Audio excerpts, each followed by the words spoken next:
Hey, everybody. Good evening to you. B finally made it up here from vacation. I was telling him earlier that I was waiting on you because you were on vacation, and Jonathan said he was actually on vacation. But lots of people to say hello to tonight. I love how YouTube tells me I'm live. Just the dumbest thing ever. Well, at least you get a message. I haven't gotten one. It just came on the computer, babe. Anyway, Big Kid, hello. Eagle Lover, Texas, hello. I need to talk to you, by the way, Eagle Lover, Texas, just to kind of get a kind of a sit rep. Hacks are here, hello. Blockchain, hello as always, and thank you as always. Randy, hello. Ain't Right Acres, hello. Who'd I miss here? Jonathan, of course, hello. I'm going to see you pretty soon. Carol Jean, hello. American Roots, hello, hello, hello. Mary Michelle, hello. Carl Price, hey, you made it on time. Yeah. Kelly Ireland, hello. Vicky, hello. Lisa. Nope. Yep. Hey, Lisa, how goes it? Indiana Mike, hello. Hippocrates Garden. Yep. Hippocrates Garden, hello. Nowhere Homesteady, hello. Chris, hello. How are you? Hello, hello. Hey, I thought we'd get started off tonight, and I'll get back and I'll catch up. And hey, Arthur, hello. Can Squatch, hello. But I thought I'd talk a little bit about Veterans Day real quick and share something that really cool happened to me today in reference to Veterans Day. And so anyway, let's talk about Veterans Day just a little bit. You know, we talk a lot about all of the things that are wrong, you know, and we, you know, condemn the, you know, the government or whatever it is. And we're fighting wars for all the wrong reasons, in my opinion, and all of these things. But this has nothing to do with that man or that woman who voluntarily signs their name on a dotted line to protect this great country. And I salute you. Freedom is not free. And, you know, I'm a veteran, and, you know, I would serve again for the right cause and in the right place and in the right time. But what I thought I would share with you guys real quick is, so I got a package today from one of our local schools, and just absolutely touches my heart. And I wanted to show you guys this. So I'm going to block out, you know, what am I going to block out here? Anyway, it don't matter. I just got this manila envelope, right? And in it came these. Everybody see these? Okay. And so, like this one right here, this first one says, "Happy Veterans Day. I love you. Thank you." This one says, that one wasn't finished. I'm trying to make sure they can see them. "Happy Veterans Day. I love." This came from a first grade class. This one says, trying to show these. "Happy Veterans Day. You are the best." This one says, "Happy Veterans Day. Thank you." Oh yeah, look, this one's cute. Oh yeah, this one's cool. Talent. Yeah, look at this talent. Look at this art talent. First grader. Yeah, first grader. "Happy Veterans Day."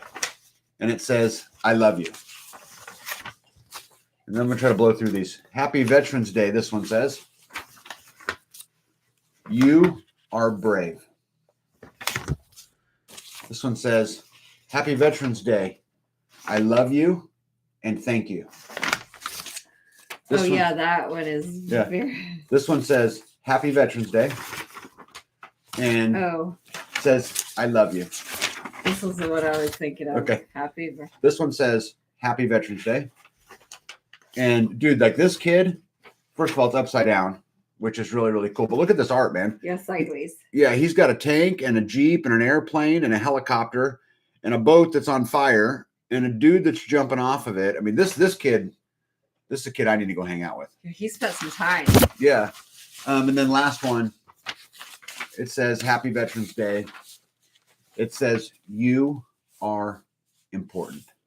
And so in honor of Veterans Day, I want to let all the veterans know out there that you are important. And I know that you struggle when you come home, because I struggled when I come home, and there's people out there to help you, and you can reach out to me anytime, absolutely anytime, and I will be there for you. And it absolutely matters. And I just can't say, you know, thank you enough to those men and women who continue to serve, especially in today's time, right?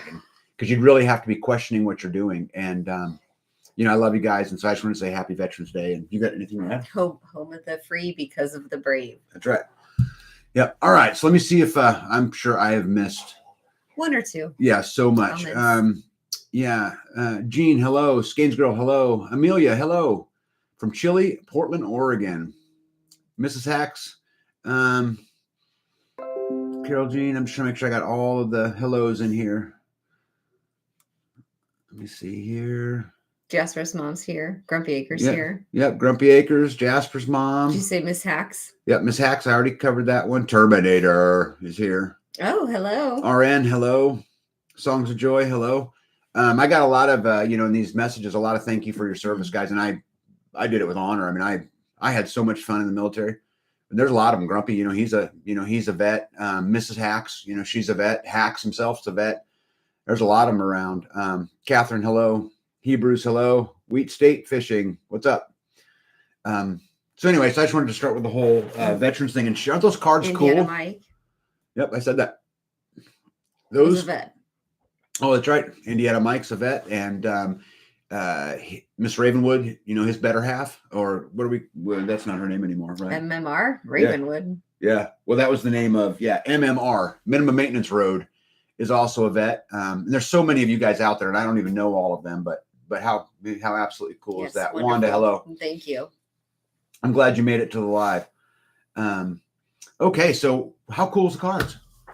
Huh? How cool is the cards? Oh, yes. I mean it. Yeah, I was. Yeah. I didn't know what it was. It was Yeah. beautiful. Yeah, you want to talk about a school district, because in order for them to pull that off, to get to me, right? I mean, think about the mass scale of veterans cards that went out, because they just didn't send them to me. Right. Right. Right. And how they went about doing all that and getting all the kids involved, and I just can't tell you absolutely how remarkable, that is. It literally made my whole day. Yeah. Oh, I bet. Yeah. I opened it and was just, I was out working in the, in pod 4. I was hanging drywall on the ceiling in the closet. And then B brought this package to me and had my name on it. And so open it. I opened it and was just, I'm still kind of blown away by it, a little bit. But it absolutely made my day. It kind of took it down to a simplistic form. Mm-hmm. And, we allow politics and we allow all of these things to get in it. But in that little kid's little eye, he's looking at a hero. And even though I'm not, but I just can't tell you how cool that was. Well, and to have the class, for them to do it as a class, means that the teacher was talking to them about it and was, sharing good things. Yeah. So I approve. Yeah. I just can't tell you how cool it is. Anyway, Bare Bottom Homestead, hello. Half Bubble Off Plum, the best name on YouTube. Richard Barnes says hello. United States Air Force, 9.5 years. Thank you for your service, Richard. Yes. Ain't Right said the cards are awesome. Yeah, I can't even tell you guys how. Ain't Right Acres, you and I are going to see each other, I think, before long, based upon a post that you made, looking for some help, and I'll share with you more about that particular school district, because you may find that information useful. Carl Price said, I'd do it all again, minus the mid-watches. Yeah, no doubt, huh? Yeah. Thank you, Carl Price, for your service. Cindy says, Happy Veterans Day. Terminator said her dad was in World War II. Yeah. My dad was in Vietnam. His dad was in World War II. And actually, his dad was in World War I. Mrs. Hacks says 9.5 years. Yeah. Yep. Back, let me see here. Carl Jean. Yeah, that's beautiful. Skanes Girl. That is super cool. And how awesome your local school is teaching the kids about Veterans Day. I couldn't agree more. Yeah. I just couldn't agree more. Hilltop, hello, welcome. Nowhere Homestead said, B said it right. Home of the free because of the brave. Thank you all who served. He's Amen. A vet too. What's that? He's a veteran too. Oh, that's right. Nowhere Homestead is a vet. I forgot about that. How did I forget that? Because there's a lot to think of. Yeah, there's a lot. Yep. And Nowhere Homestead, if anybody wants any leather products made, that dude does really good leather work. You see, Carl Price says, blessed to serve under the Reagan administration, took my part in bringing down the Soviet Union. Amen. Richard says, real men can hang drywall on the ceiling. Yeah, alone. Yeah, and I hang big sheets, big 4x8 sheets by myself on the ceiling all the time. And they have to have, it's like a jigsaw puzzle, because there's, light circles and things that all have to come just right together in order for that to fit right up there. And then hold it up there and then grab a screw and then put it on the thing. And then I stopped putting the screws in my mouth. So Oh, did you? Well, I got that drywall gun now. So I set the drywall gun on a ladder with one screw in it. And I get it up there and I pin it up with my head in one hand and I reach down and I grab my gun and I put a screw in. And then where's the other screws? Well, then now you got to set the gun back down, grab a screw off the top of the ladder, put it on the nose of the gun, pick it back up, get it again. Okay, yeah. Right, and pretty soon you get 5 or 6 in, then I can. So it's magnetic. Yeah, and then I can let my arms down. Screw gun. Let me see here. Jonathan says, I was so glad I got to see the video about my great uncle recently. It's great that a channel like that is interviewing the few of those guys still around. Amen. Wow. Where? What was it? Jonathan, I don't know how you can share this video, but it was a really cool video. He showed you? Yeah, I think I watched it. If you're talking about the one I'm thinking of, I think I watched it. But if you guys know any of these World War II veterans, there's so few left. Sit down and talk to them. Yeah. One of my really good buddies for a long, long time was a guy named Reinhard Kistner, and he's passed now, but he was a German butcher, and he came over here from Germany in 1971, and his dad was an SS soldier. And I would sit and talk to him, and the stories that he would tell us about what went on from that perspective over there was just, super fascinating. Arthur says, Army, 10 years. Kind of regret not taking on another 10. Well, thank you for your service, Arthur. Yeah, and you got any of you vets out there, tell us your vets in this chat, and we'll make sure we talk about it. Half bubble off plump said my dad was Korean Vietnam. Oh, Nowhere said he's not a vet. Yeah, he is. He says, no, I am not. Maybe he's not something else. Oh. I thought he was. I'm not nuts. Hello and welcome. It's heartwarming to see that the little ones are being taught to appreciate all of our veterans. Guys, I'm telling you, this is why you get involved and you get active. And, we talk about starving the beast. I just put a video out about starving the beast. And we talk about it. Part of it is taking this education system back and being involved in local and voting the right school boards in that do, these kinds of things. Right. Indiana Mike says Navy retired ×2. So, yeah, Minimum Maintenance Road and Indiana Mike, who I'm assuming are together, are veterans. And thank you for your service. You're right, though. Nowhere he said no, he wasn't. Okay. Let me see. Terminator says, tag, I split piled 2 cords of wood, did 3 loads of laundry today, but I did take a few breaks. I'm using an air cast, a lot better than crutches. Man. Your stories crack me up, Terminator. My back hurts just thinking about it. Well, you piled you stacked a whole bunch of firewood. I did. B put probably 2 cords of firewood on. We have a room on the back of our house that we store our firewood in the winter, and she probably put 2 cords back there today. I made a video of my new ramp. Yeah. I'd like to talk about that, actually. Carl says, being on the water for all those months made me appreciate the farm life that I had grown up. Yeah, no doubt. EV, good morning or good evening. Good morning. Oh my goodness. Yeah. Let me see. My grandfather also fought in World War I too. So that's it. Terminator's grandpa fought in World War I and World War II. Yeah, that guy was a stud. Miley, hello. Carol Jean says, B, you got a videotape of Tag putting that sheetrock on the ceiling. Kudos. That's amazing. Yeah, I'll take a video and show you guys how I do it, but it's not. I don't know if I got that one on video. I just saw him doing it.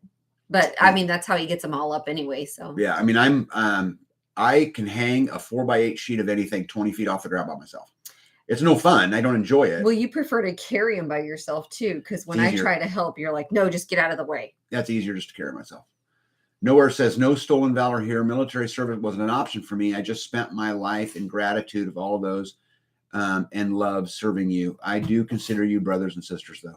I'm super glad. And, Nowhere, thanks for clarifying that, because that's super important. RN says, my dad was in World War II, and he had stories that were very fascinating. Yeah.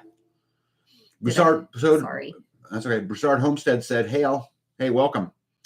Jonathan said, I posted it on Freesteading. Just search Uncle on the main feed, and it's the first post that will show up. 1 hour interview if you're interest. Yeah, that's where I watched it. That was super cool. You guys should go watch that. Mrs. Hack says, Darren's grandfather helped liberate I'm trying to remember how they pronounce that.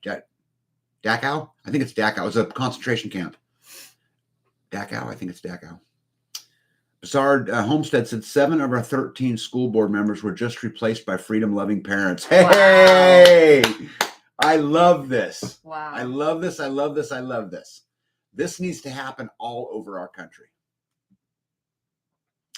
Carol Jean said, B, did you and Yoda get moringa seeds? Not yet. Yeah. I mean, not this go round. We did last year, a couple of years ago, but no, we're waiting on some. Yep. Adam says, I got to meet Indiana Mike's wife this weekend. Yeah, her name is Minimum Maintenance Road, MMR. Hope I didn't scare her off. Really nice lady. Yeah, and I don't think she would scare too easy either. So I think you're probably safe. Wanda says, my husband ran Highway 1 recovery during the Tet offensive in Nam, and my daughter served in a medical unit in Kuwait. Proud of both of them. Yeah, I'm proud of both of them too. Yeah. Kelly Adams said, my grandfather also fought in World War I and World War II. Man, I'm telling you, what kind of stud does it take to fight in World War I and then go and fight in World War II? Yeah. Like that's a, yeah, that's tougher than I am. My uncle Chubby was a PFC, United States Marine Corps in World War II, had a grenade go off next to him at Guadalcanal and fell back down the hill, messed up his back real bad. Yeah, there's a lot of soldiers out there that have paid a huge price. Just an absolute huge price. I know many of them who are having to live and having to learn how to live differently, which is sad. We don't take care of our veterans. I wish we could take some of this money that we're sending overseas and, take care of those who stood up for us and who fought for us. I won't rant, but Joanne Harris says, hey, y'all, daughter of 22-year United States Navy career man, active duty United States Navy 9 years, my son 6 years in submarine service. I've got a nephew who's in submarine service right now. Skades Girl says, I'm watching your Starving the Beast series. Yeah, good. I hope you do. I'm going to tell you a little bit about that real quick, and hope I don't get too far behind. So the first Starve the Beast video was really about just ideas to get the mind kind of thinking about what Starving the Beast is. The second one, I looked at the physical side of Starving the Beast, getting your own house in order. But I'm going to begin to look at the psychological side of Starving the Beast and the financial side of Starving the Beast. And I'm going to do a bunch of these videos, and I'm super excited about doing it. Let me see. Hey, Lisa, hello. My honor to be serving those who served. Amen. Yeah, Lisa, and yes. You know what? You're a veteran too. It might not be recognized on a piece of paper, but when you go do, I don't know if you want me to mention what you do. So if you want to do it, you're welcome to. I will not. But what you do for these types of people, hats off to you, and you should be included in all of these conversations, in my opinion. And you know how I feel about that. You and I've had this conversation, but those people who are in the trenches trying to do the right thing, I salute you. Can Squatch said local elections are more important than those of the federal office. I'd go a step further to say the local elections may be the only ones where your vote actually counts. That's sad, Carl Price said, we the people have to take it back from the bottom up. I think that's probably the best path. Nowhere says, my pops was in Vietnam, aunt was in the Navy, my grandfather served in the Korean War. All my best friends are vets. Amen. Carol Jean says, I get some sent out to y'all. My moringa trees are 26 plus feet tall. 26 feet tall. Yeah. Oh, wow. Yeah. Hey, Vicky. She says, I still have some seed pods ripening on the trees. We'll send me some when they harvest. Yep, no hurry. Don't rush the process. Nature has its own way of doing things, Indiana Mike, or I actually think this is MMR talking right here. She said, I had a great time meeting everyone, and she's not scared. Yeah, this doesn't surprise me. I'll tell you guys something a little bit about her. I was actually impressed by her courage. It was probably the thing I took the most away from the visit that I had with MMR. I got to spend some decent time with her. And, she's got courage in spades. And I was super impressed by that. Yeah. To show up solo to a bunch of strangers. Well, just solo to a bunch of strangers, to go down to take her car down a minimum maintenance road in the middle of the rain, get out, walk to a complete, farmhouse where you don't know anybody, be able to pull it off, be able to get it all out, be able to just network her way to fixing all of the issues. I was actually really impressed with that, because most girls I know. Yeah. I don't know that would happen, What do you think? Yeah, I only know a few that would travel solo Yeah. and then come across strangers Right.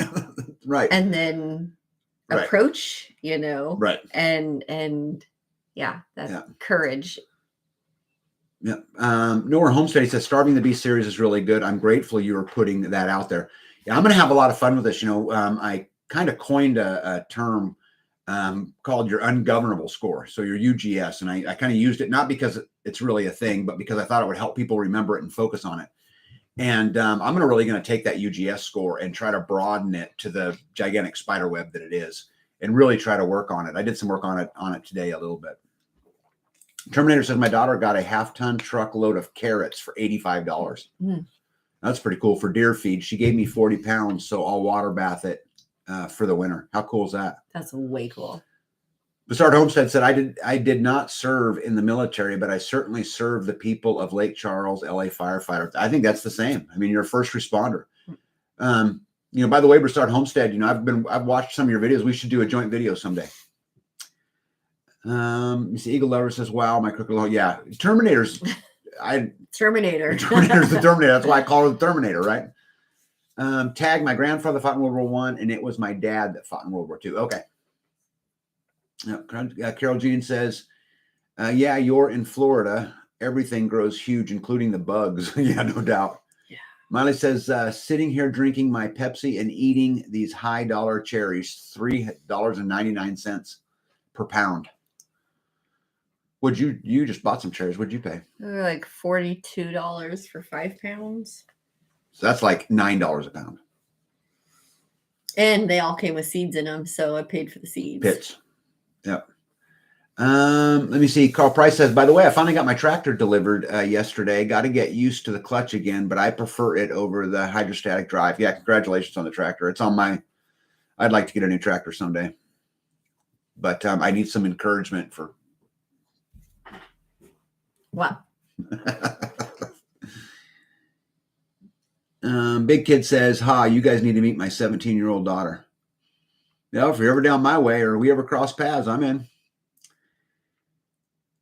Nowhere says we need to work on the logistics part of Starving the Beast. You know, I've had some people who've watched the video who have come to me Nowhere and said we need to create an Excel spreadsheet where people can enter the information and it can dictate that a little bit. I'm a little reluctant to do that because isn't that kind of governance? Isn't someone's level of freedom kind of separate to yourself? Own, yeah. And if we start putting measurables on it, is that not governance? Yeah. And is that not defeating the? I don't know. I know I'm weird. It's going to be different for everybody. Yeah. Hippocrates says, never mind Starving the Beast. Can we give it a potential potent laxative? Yeah. Carol Jean says, sorry, I'm watching you all on TV and using talk to text. All good. Hey, Spags, what's up, buddy? Hey, Spags, for those of you guys, if any of you guys haven't, if you guys will go over to Spags Unfiltered, he put a response video out today about my Starve the Beast series, asking about debt and those kind of things. And I'm actually going to do a reply video to him at some point. But happy you're here, bud. I didn't see that one. Yeah. Broussard Homestead says a joint video collaboration sounds good to me. Yeah. Tag and be at lifedonefree.com. If you reach out to me, we'll set something up. I think it'd be fun. Mrs. Hack said we had exciting news. We had our first baby bunny, 6 of them. Wow. Yeah, super cool. We need at least 2 tractors, if not 4, to keep the homestead running smoothly. Yeah, force multipliers. And as you get older and older, well, I tell you, they become more and more, unless you're the Terminator, and then you don't need any equipment. You'll just go out there with a broken leg and a sledgehammer and, break rocks. Yeah.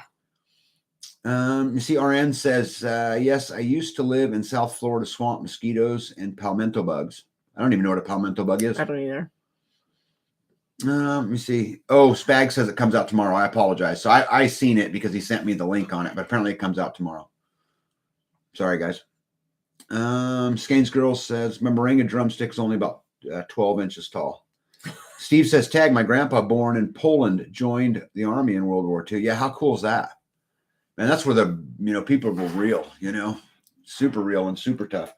So I think I'm fairly caught up, so I can catch up more. Remember, Steve was the last comment, so I've got to find myself. Yeah. in there somewhere. So we were talking last time on our live about things that we need to find alternative uses for, right? Yes. And there's things that, and I have a couple on my list, and I think B has some on her list that maybe you guys can help us find some alternative lists or alternative uses for. So I'll start. Okay. Okay. So because I've been building this house, I have a ton of leftover drywall, just little pieces, right? And so before anybody puts on there what they would use it for, let me tell you what I use it for. So, okay. So inside of drywall is gypsum, right? And gypsum is a really, really, really good solution to like a leaking pond. So as I've got a dam that I've been building, so I just dump my drywall in the dam and crush it and break it all up and all that. And I hope that it helps the dam seal. That's what I've been using it for. I have not found another decent use for drywall because it doesn't hold up to wear and tear. It doesn't hold up to water. There just really isn't, in my opinion, anything else. So I'd be interested to hear if anybody had any ideas for what to use that for. Let me see. Jonathan says, Mrs. Hack's nice. I'm almost done. Did I miss some here? No, that's it. No. Okay. Yep. Okay. Got it. Jonathan says, nice. I'm almost done building my hutches. Cool. No rabbits lined up yet, though. Yeah, Jonathan's getting rabbits. Yeah, I'm sure that we could help you find some, Jonathan. Can Squatch says self-scoring yourself gives you an idea of your strengths and weaknesses. Excel could be a way of tracking the progress. Yeah, I'm not opposed to doing it. Again, I'm just a little, I'm worried about, hey, be ungovernable. And then we create a set of rules around what makes you free, right? Like to me, being free is about your own definition of freedom. So anyway. Well, and I think it'll be different for everybody. Some of them will be the same, but some things will definitely be different. Yeah. Yeah. So it'd have to be a pretty dynamic Excel spreadsheet, that would allow you to fluctuate.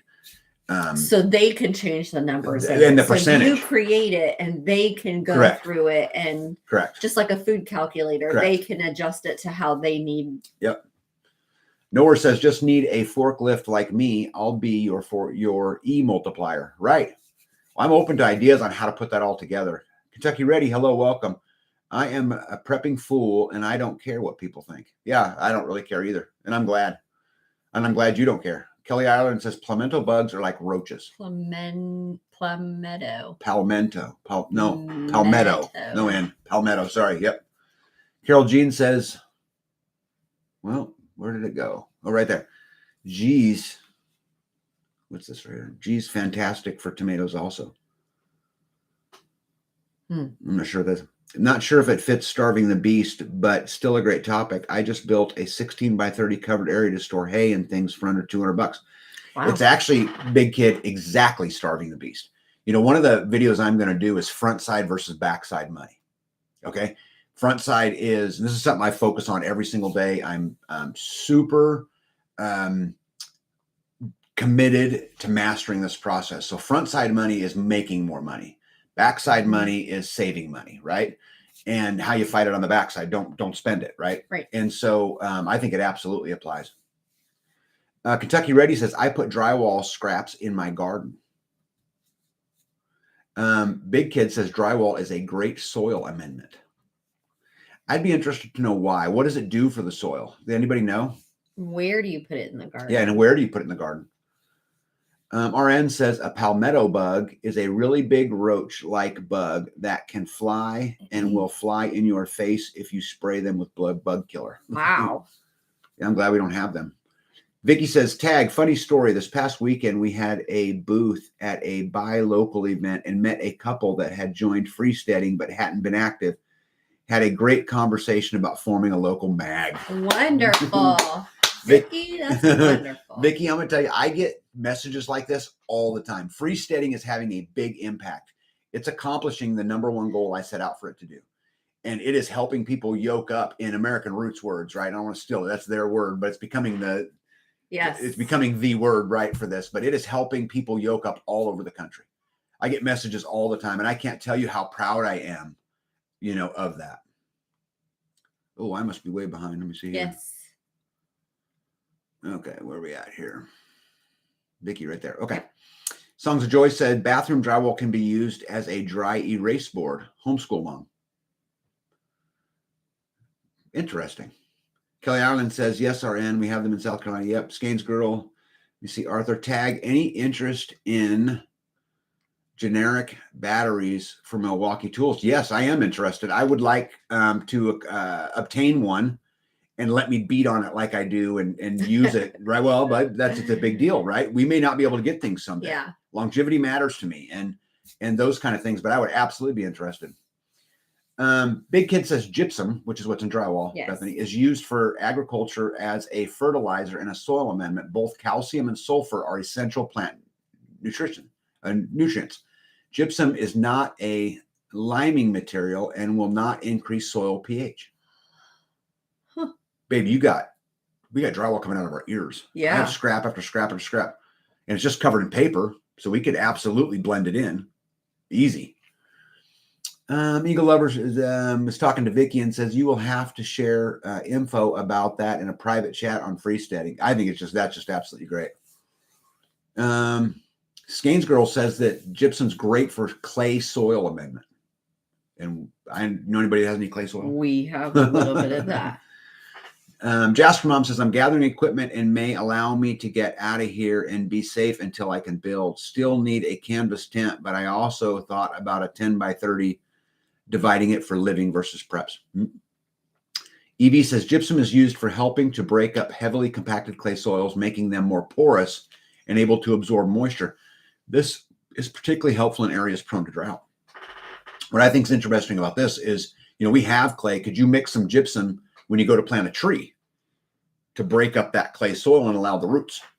You might as well just lay it on the ground and let it just decompose. Yeah, maybe.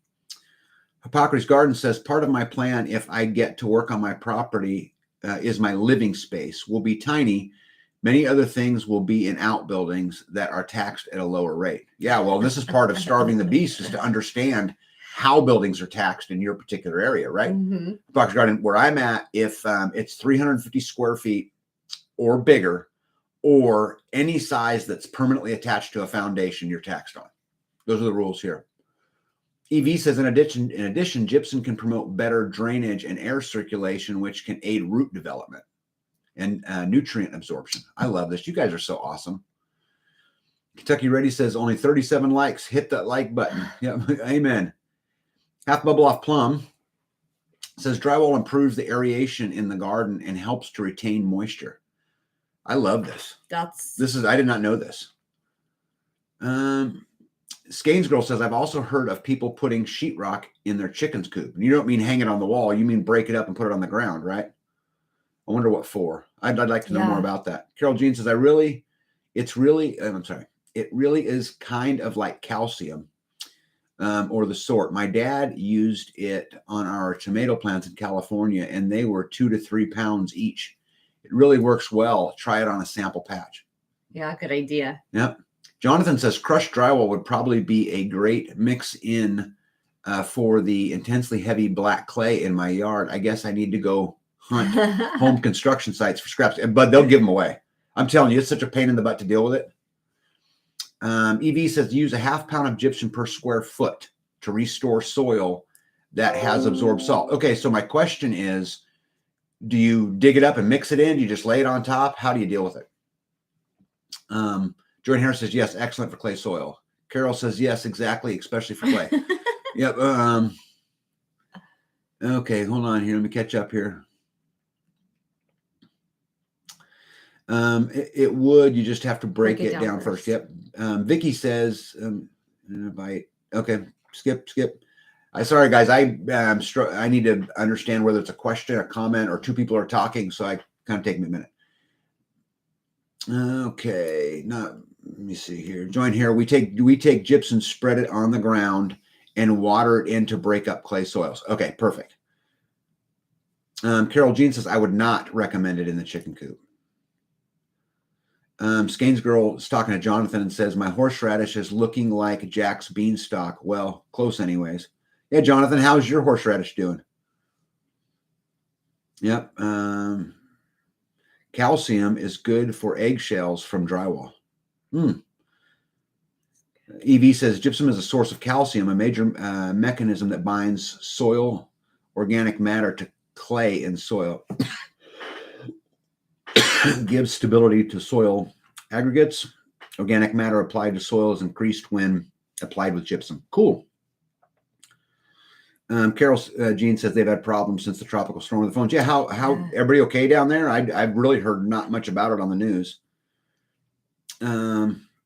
Okay, Carl Price says crush it up like a lime. So just break it up, which we can do that easy peasy, right? Yeah, you just drive over it.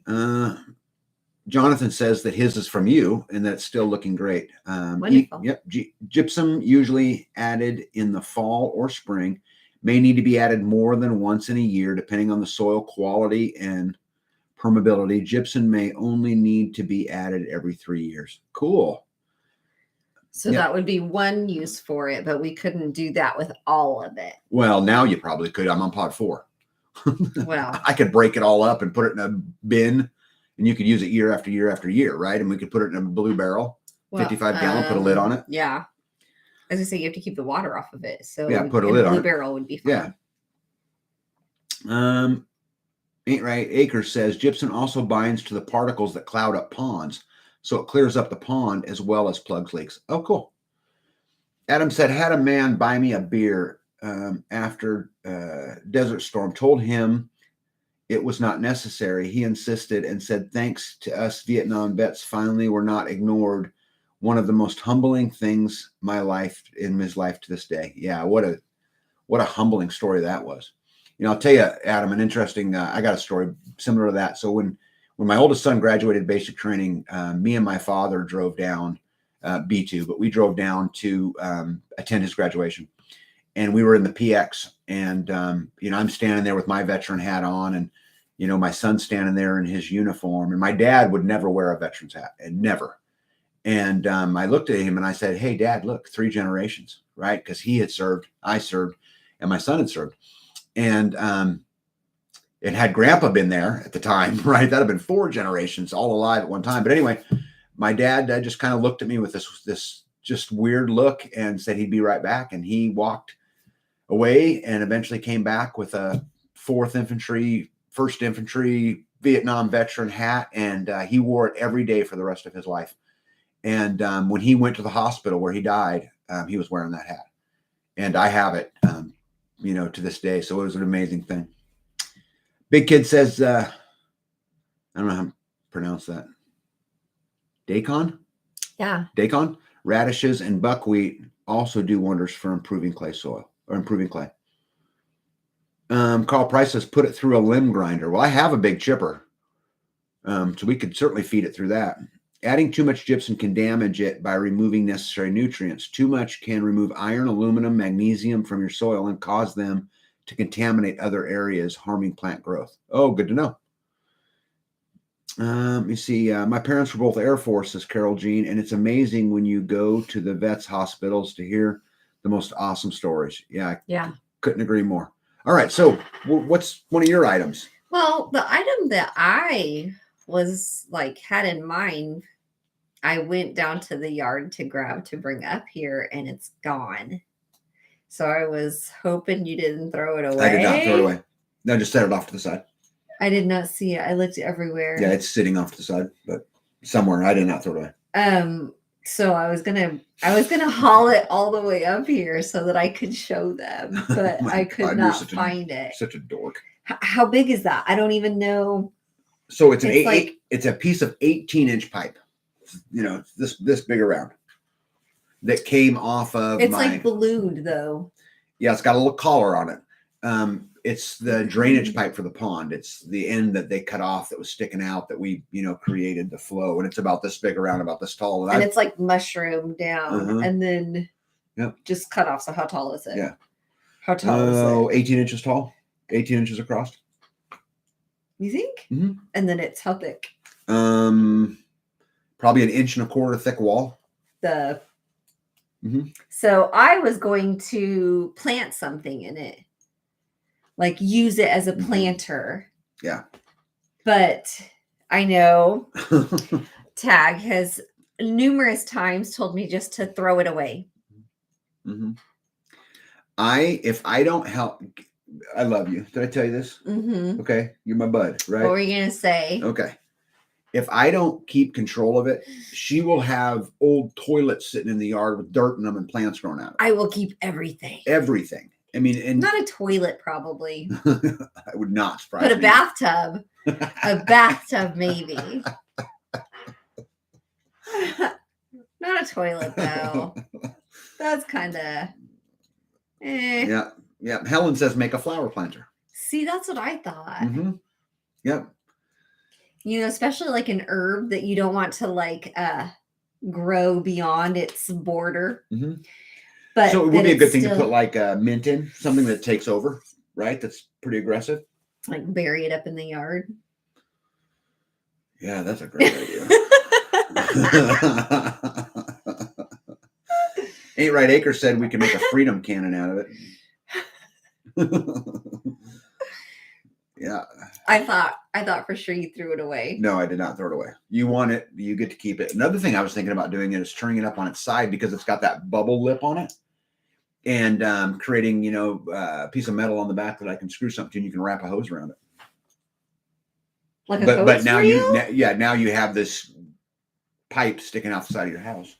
Oh, but you can paint it whatever color. Can't you paint plastic? It's plastic. It's plastic. The other thing, because it's missing its bottom, you could put it in your greenhouse and roll hoses up in it. The advantage to having the bottom gone is that when water drips, it just goes through the gravel and leaves. It's not big enough to roll a hose inside. Oh, yes, it is. No. Plenty of room. You want to bet? What's the bet? Yeah. No, I don't want to do that because it's 100. I have 100-foot hose. Let me see. Evie says calcium sulfate, better known as gypsum, can be used to treat tomato blossom end rot. Apply gypsum at a rate of 1 to 2 pounds per 100 square feet of soil area. Easy. Carl Price says, I build a lot of stuff out of junk. Yeah, but I do too. And I've got pallets everywhere. But I'm going to tell you something. B takes it to the extreme. She just can't throw it away. Just how many butter tubs do you have used that had butter in them at one point, or cottage cheese, or sour Ice cream or whatever it's in? How many of them do you suppose you own? Like 5. Come on now, seriously. Or 6. Seriously. 7? Don't be a dork. I don't know how many I have. A lot. I have a few. Yeah. I don't buy Tupperwares, like Rubbermaid Tupperwares. Let me see. Where am I at here? Let me see. Hippocrates Garden says glue a bottom on it and could be a body of a composting toilet. Yeah. It is like the size of a toilet. Yeah. Let me see. Gypsum will supply calcium to deeper depths than lime. This will improve subsoil conditions and allow for greater root growth. Yeah, the thing that I think the use would be is around the fruit, would be with the fruit trees, because the thing about the garden is we brought in a ton of compost, right? And we've 900 tons, right? I don't know what the calcium load is in that. Yeah. Maybe we need it in the walkways. Maybe we could put it in the walkways and then just drive over it with a skid loader. That would crush it up. Oh, I can crush it up. That's easy. Kelly Ireland said David the Good uses the old bathtub for worms. Hippocrates Garden says, how about an LED light fixture? Oh my God. Hippocrates Garden, you and B would get along just fine. Big Kid said, guy here had a toilet beside his mailbox with a vote here sign in 2020. Now I like that. I like that. Jonathan says, wow, did Kansas just sneeze in my direction? Here comes a big northern. Temps about to drop from the mid 80s to the 40s. Brr, time to open the windows. Yeah. Who's that? It's cold. Jonathan. Yeah. Yep. Hey, Mandy, welcome. And we're just getting started. We just got here. You're the perfect timing. Pockets Garden says, how about a worm bin container? See, I like that. That would be fine. Mandy says, so what are we talking about? So we're talking about things that we have a hard time finding uses for. And we've given 2 examples. The first one was drywall, leftover drywall. And there has been a wealth of information of the things we can use in the gypsum of the drywall to help with the garden and to help with soil and break up clay. And then B had a piece of 18-inch pipe left over that she's been saving now for a year, trying to find a use for it. I make fun of her about it all the time, and that's what we're talking about right now.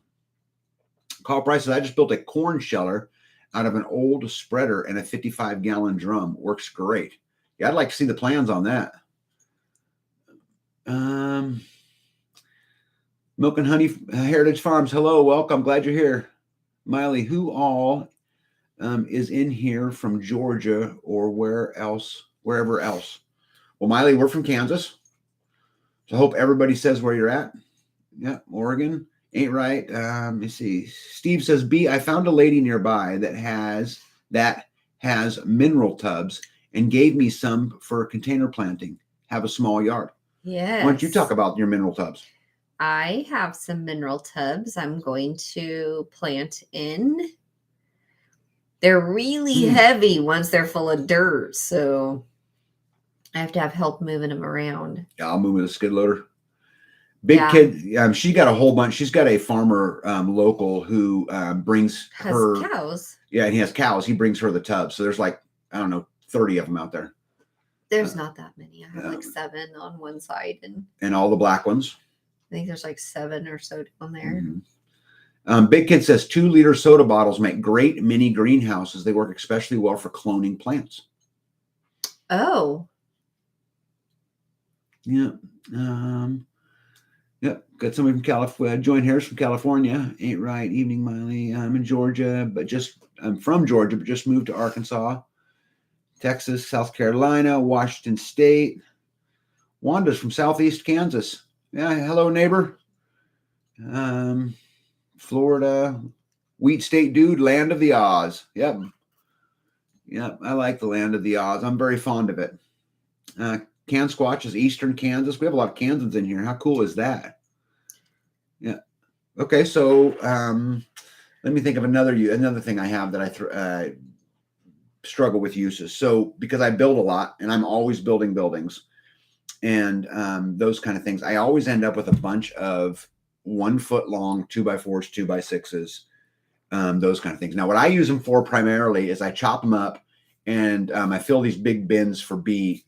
We heat primarily with wood, and it's the kindling we use to start our stove. Now, I could save them and build little things of whatever, or birdhouses, or put them in on the bottom of a chicken nesting box or whatever. But I'd be interested to hear if someone has some creative ways or creative things to do. I do have an idea though that I was thinking about.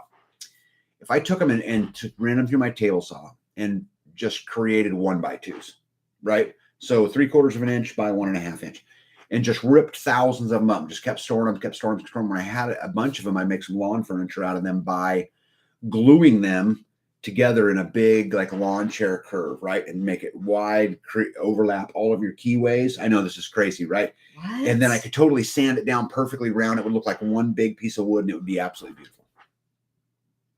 Like this. We could just use it for kindling. Like this. So it would come up and go like this, right? Right. I would just create this. That's a chair? Yeah. So there's no supports other than that. It's just one big piece of wood, right? Like no legs. I know I'm crazy. All right. Where are we at here? That's a lot of time. Porterhouse and Teal, good evening, Tag and B. What is the status of the Freesteading app? Well, first of all, hello, Porterhouse and Teal. Great channel. We've learned things from them that have helped our homestead run better. As far as the app goes, so we have submitted the app for the final approval, and we're kind of just waiting on them. And so I'm hoping to have it super shortly. We've got Louisiana, Nowhere's from Northeast Kansas. Yep. Randy's from Florida. There's a YouTube channel in Oklahoma makes the tubs into wicking containers. Interesting. You could search on YouTube wicking containers and see what that is. From Oklahoma. Chauchi.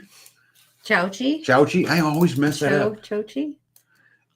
Says I cut the tops off of any plastic containers and use them for all sorts of things. Plant starts, holding stuff, and if it breaks, no loss. Yeah, I think that's why B saves all of the, like butter things and all of that stuff, because they're easy to, just use them. Just throw away. Yeah. They get stained or greasy or whatever. Skane's Girl says, wonder if I should use a gypsum layer when building my terraces. Got lots of red clay here. Yeah, we've got tons of clay here too. We're going to try it. I think that's just This is the greatest thing that came out of tonight's live, in my opinion. I think that's going to absolutely help. Hippocrates Garden is from the state of confusion. Yeah, no doubt. Let me see here.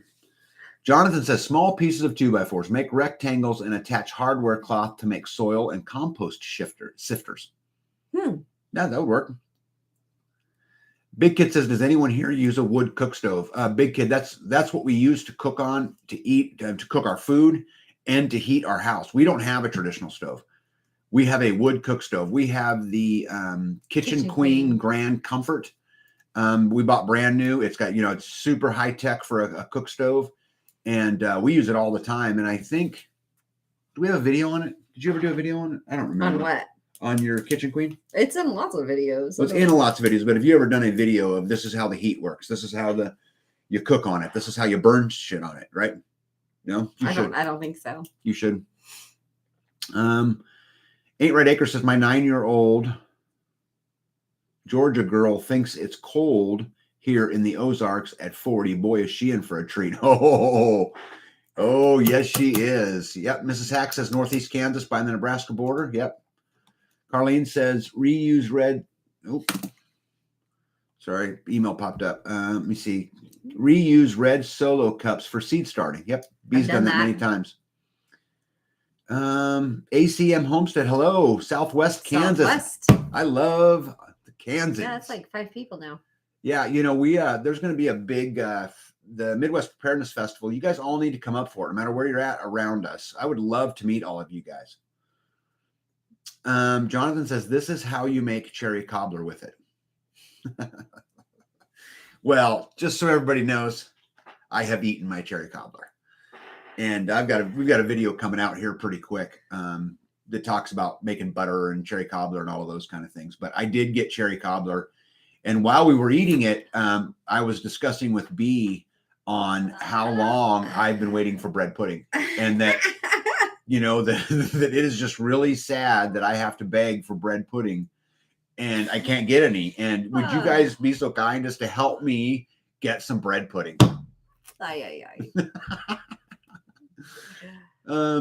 Big Kid says, don't forget to use those wood stove ashes in the garden. Oh yeah, there's actually all kinds of uses for ash, to get lye, make soap. I mean, there's just all kinds of good stuff that comes out of it. Kentucky Ready says, I get 5-gallon buckets and 1-gallon containers to store rice, beans, and oats in. Yep. Yeah. We used to get our buckets for free at like Sam's Club and places of bakeries, but they've quit giving them away. Carol Jean says, congratulations on the freesteading app. It is truly appreciated. Thank you. I can't wait to be done with the app. It has been a huge task. And Apple, right in the middle of all of this, changed some rules. And so it was just a gigantic fiasco. Ended up costing twice what we thought it was going to cost originally. But anyway, we're about done. So I'm good. Thank goodness. Call Price says, important phone call. Be right back. Yeah. Is that the delivery truck driver to bring me the tractor?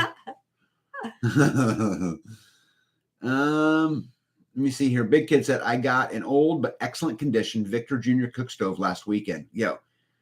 Ooh, I wonder what that looks like. Yeah. We'd love to see a picture. Victor Jr. Yeah. Feel free to email me one, tag and be at lifedonefree.com.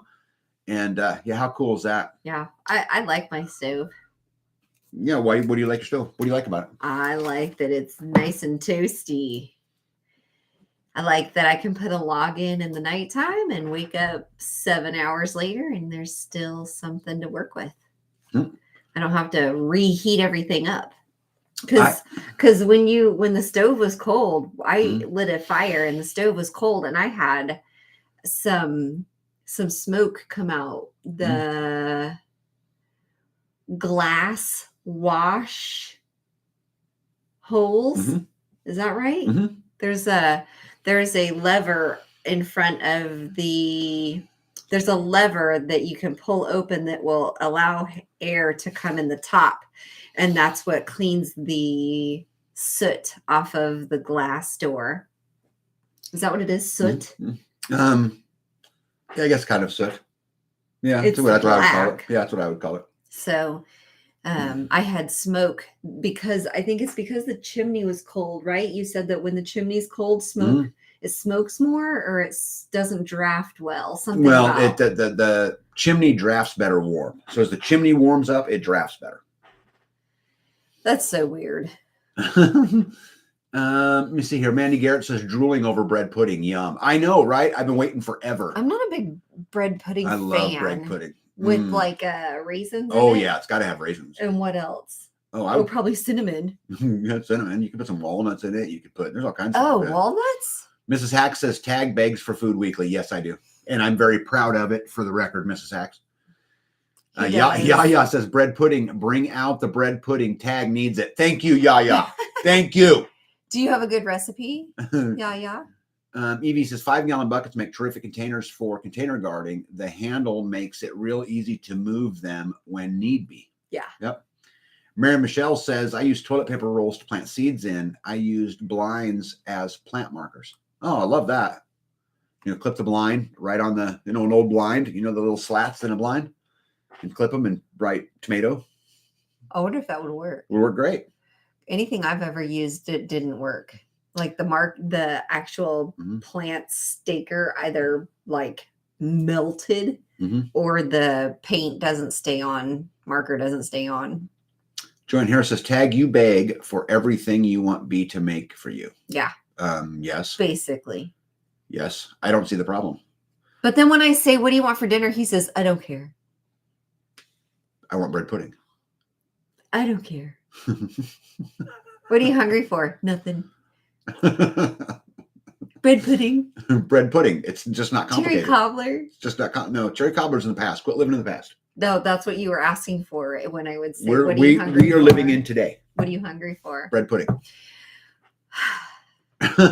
Terminator said, I'm from Ontario, Canada. I use old plastic bins that have cracks for planting potatoes and laundry baskets. Coraline, hello, good evening. You're not late. You're right on time. Let me see here. Terminator says, try mulching them for mulch. I'm not sure what we're talking about. EV, the mini blinds hold up real well to the UV light, many years of use. Love that. Okay. Yep.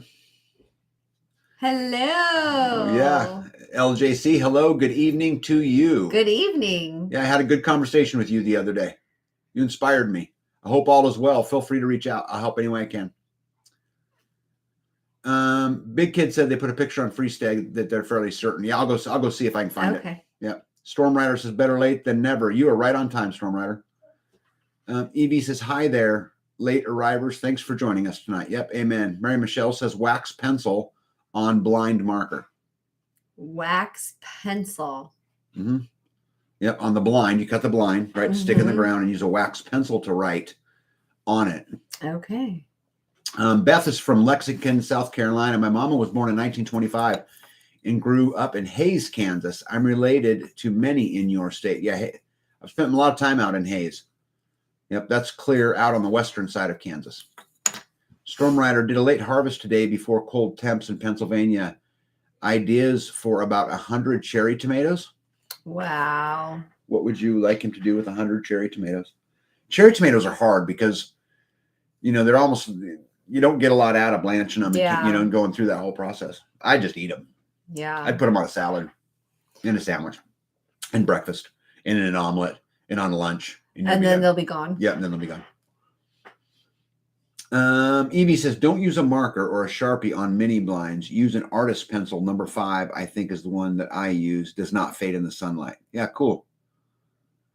Cul-de-sac Grocery Garden says, hello, I guess I'm late. I would say you're right on time. The whole crew came all out at the right exact same time. Carol Jean says, is a permanent marker on the blinds and trim them so that it has a point. I stick it in the ground and it works fantastic. Evie says that's an artist sketch pencil. But Jonathan said, I'd eat a dozen cherry tomatoes in a day if I had that many. Wouldn't last that long enough to go bad. Yep, yeah. I agree. Roast cherry tomatoes and put them in olive oil. No, that's a good one. On to the cherry cheesecake. Oh. I'm going to put that on my list, Steve. Yeah, I'm going to put that on my list. But right now, it is bread pudding. Bread pudding. Hey, Chris. Hello. Welcome. Carlton, I'm going to try the artist sketch pencil. Great idea. Yeah, I agree. Make a good pot of homemade soup. Yeah, I think that's a good idea. Okay, so we talked about my second thing. What's another thing that you? What about all those gutters? We have Okay. like Pallets. a lot of guttering, different colors. Mm-hmm. Guttering. So, guys, from auctions and just through the years, I have managed to store up a stack of gutters that is, I don't even know, 4 feet tall, 4 feet. I mean, I got a big They're stack long. of gutters, and I don't really have any more need for gutters. I've guttered the house. I've guttered pretty much everything, and they're all different colors and all different shapes and all different sizes. So there's some cool uses we could use for gutting. I was thinking, like I could make some planting boxes by your windows, buy some of those things to plant in, but they're not very deep. They're just not very deep. Yeah. So we'll see what everybody comes up with. And they're shaped weird.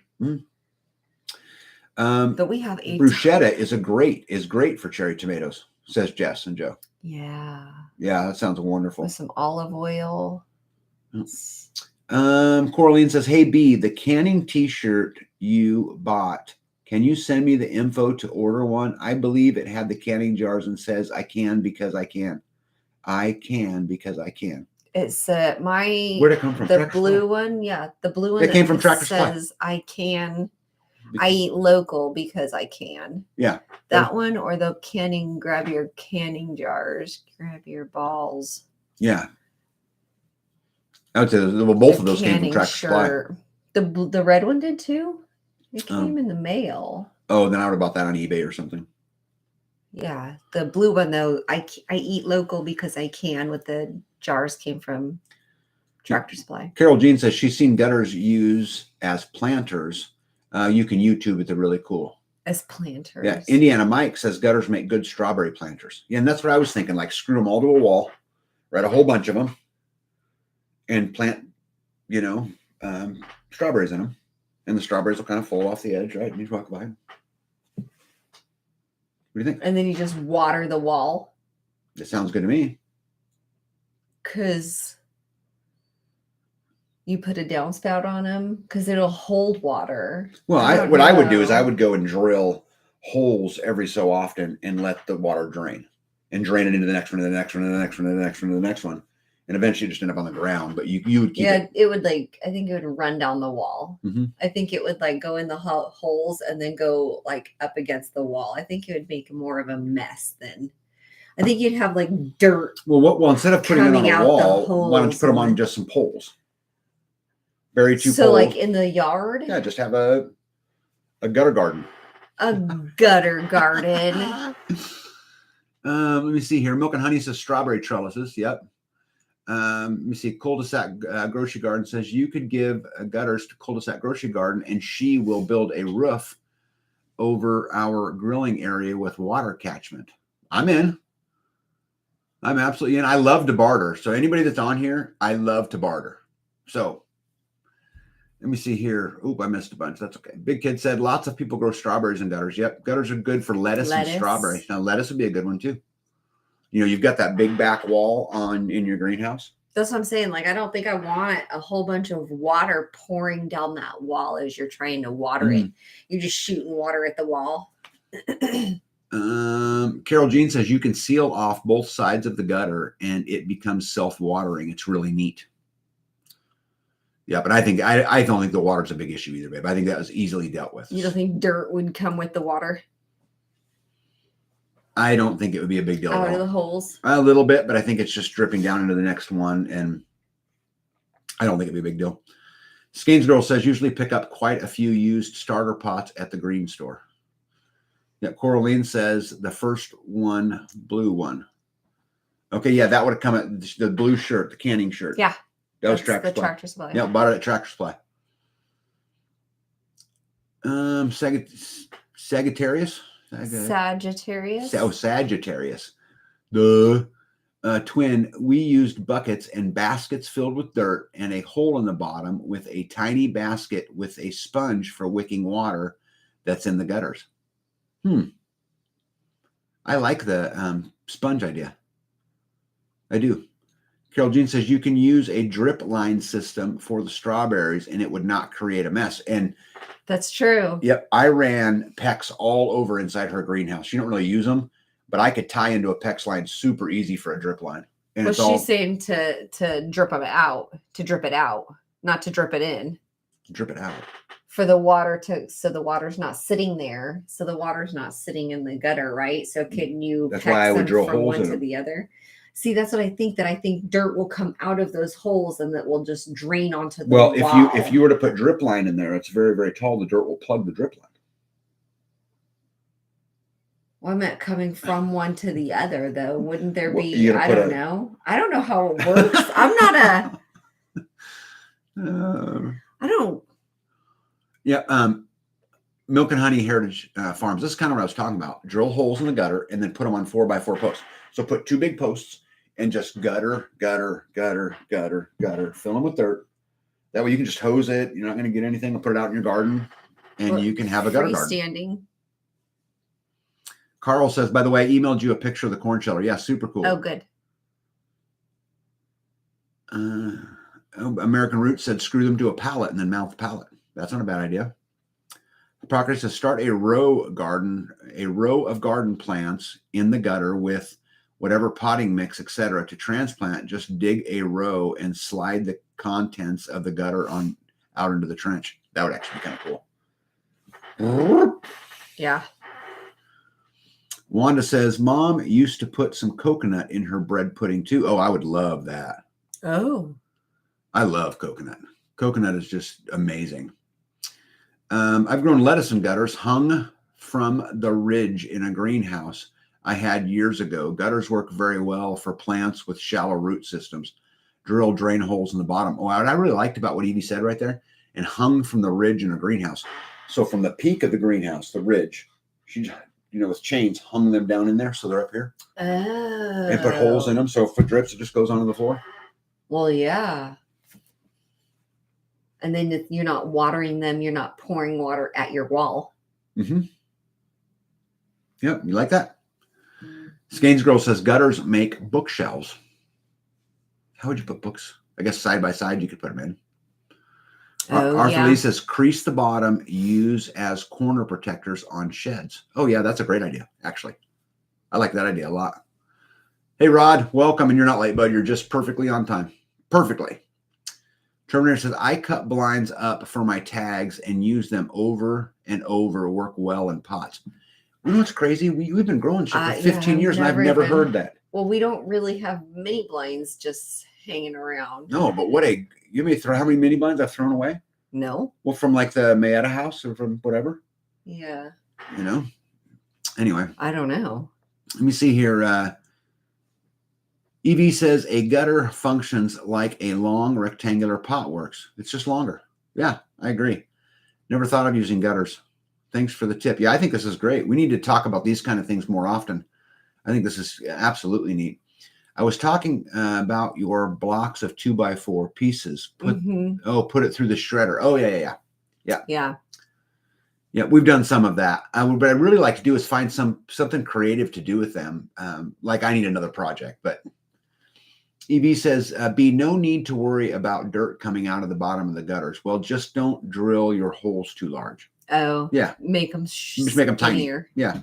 And maybe instead of one every foot, drill tiny holes and a whole bunch of them. Yeah. Which we could easily do. Cul-de-sac Grocery Garden says, B, if the holes are tiny enough, the dirt won't come out, and you can line with coffee filters if you need. I think the dirt might drip initially, but just like the large drain holes in the big pots will stop spilling dirt after it settles, the gutter wouldn't make a mess long term. I think I agree with that. Big Kid says cotton anchor rope make a great wick for plants. You wouldn't believe the stuff I've grown that way. Wow. I think that is cool. Happy Bubble Plum says hang gutters on chain link fence with fence ties, plant strawberries, etc. Yeah. On the garden fence. Yeah. And you have garden fence coming out your ears. Yeah. Then it's just watered by nature. Yeah. And we could put them inside the garden fence so that nothing's messing with them. That's true. Just wire them up and you could have strawberries. That's true. And I would think that those would dry out pretty fast in the summertime. Well, you have to water them, and they're going to dry out faster than putting it in the ground for sure. Mm-hmm. But babe, I promise you, I can invent a system. system where you take a water bottle, like a big Culligan water bottle, and set it in something, and it just drip lines out for a couple weeks, and you're just replacing the water bottle. Yeah. I could do that kind of stuff easy. Mandy Garrett says, today I bought 2 pounds of minnows for our new pond we put in about 5 months ago. So will minnows have food to eat, or do I need to feed them something? Okay, it depends. This is an interesting question. I actually know a fair amount about this. Depends on the pond, and it depends on the life in the pond and how long the pond has sat. So you talked about 5 months ago. It's probably got a fair amount of life in it, would be my guess. So I would guess it would be okay. But what kind of minnows? When you say minnows, were they, catfish? Were they, bluegill? Were they, just what were they? Mine says, be time to go to the dump for blinds. If Tag will go, laugh out loud. Miley, shame on you. Yeah. Shame on you. You tempted her. Gotta go see what they got at the green store. Let me see. Cul-de-sac Grocery Garden says you can use old towel cut into strips as a wick too. Yep. Yeah. Mandy says, I always put some straw or leaves in the bottom of the pot so the soil won't come out of the holes. It works for me. Actually, I think that's really, really smart to drop some leaves down in there. Into the what? Like I have a planting pot and it's got holes in the bottom. She'll put leaves in there first before she puts the dirt. I've always put rocks in there to try to hold to try to keep the dirt in. Ain't Red Acre said, been a long day, so y'all, I'm headed out. Great to see everyone. Thanks for sharing your time, Tag and B. Loved the letters, and we'll be getting back with you on that project. Yep, amen. Have a good night, bud. Mary Michelle said, I crush up eggshells and sprinkle around the edges of my garden. Slugs don't like to crawl across it. Yep, I've heard this. I use ropes at either end of my greenhouse gutters and ran the rope through an eye screw into the ridge board, tied the rope off at the end so I could raise and lower it easy peasy. Yeah. What she's saying is to run them up through some eyelets so that you can lift them and lower them. So if you wanted to water them, you just lower them.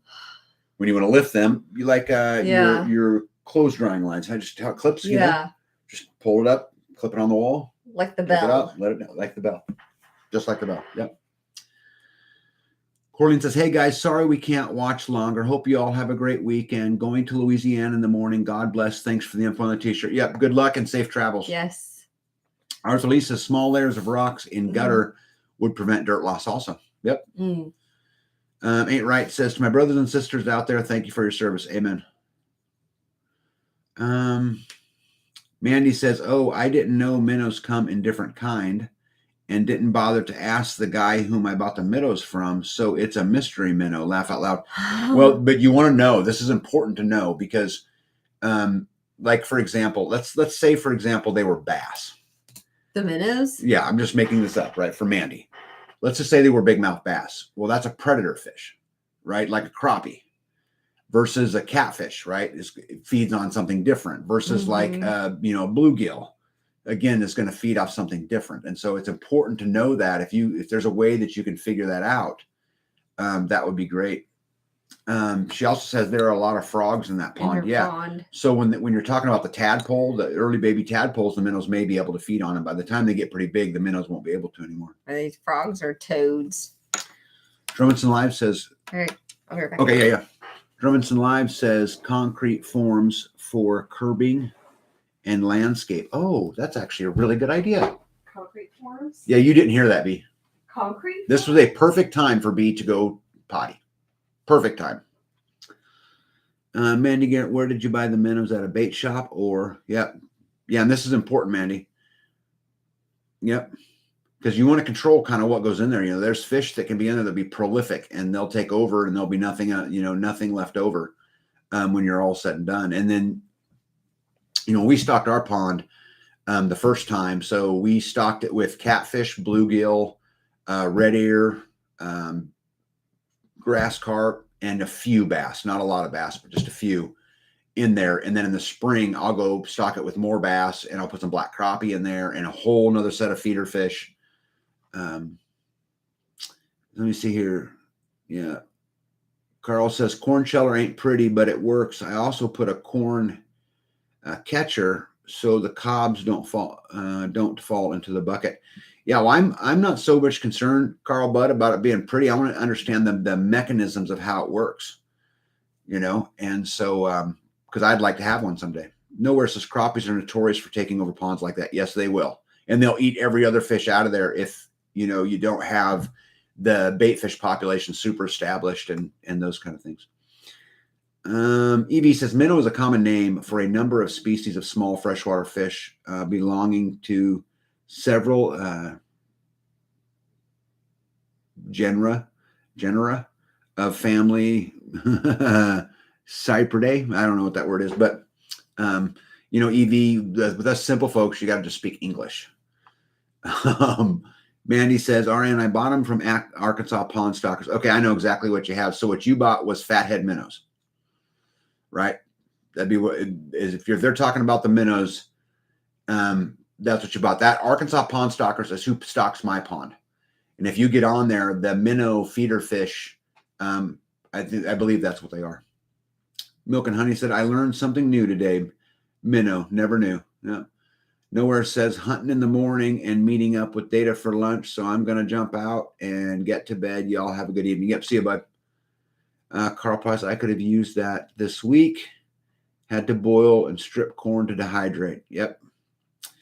Stormrunner says, I love your channel. Not overwhelmed with people and more personable and questions addressed and answered timely. Thank you so much, regular watcher. Hey, I'm super stoked.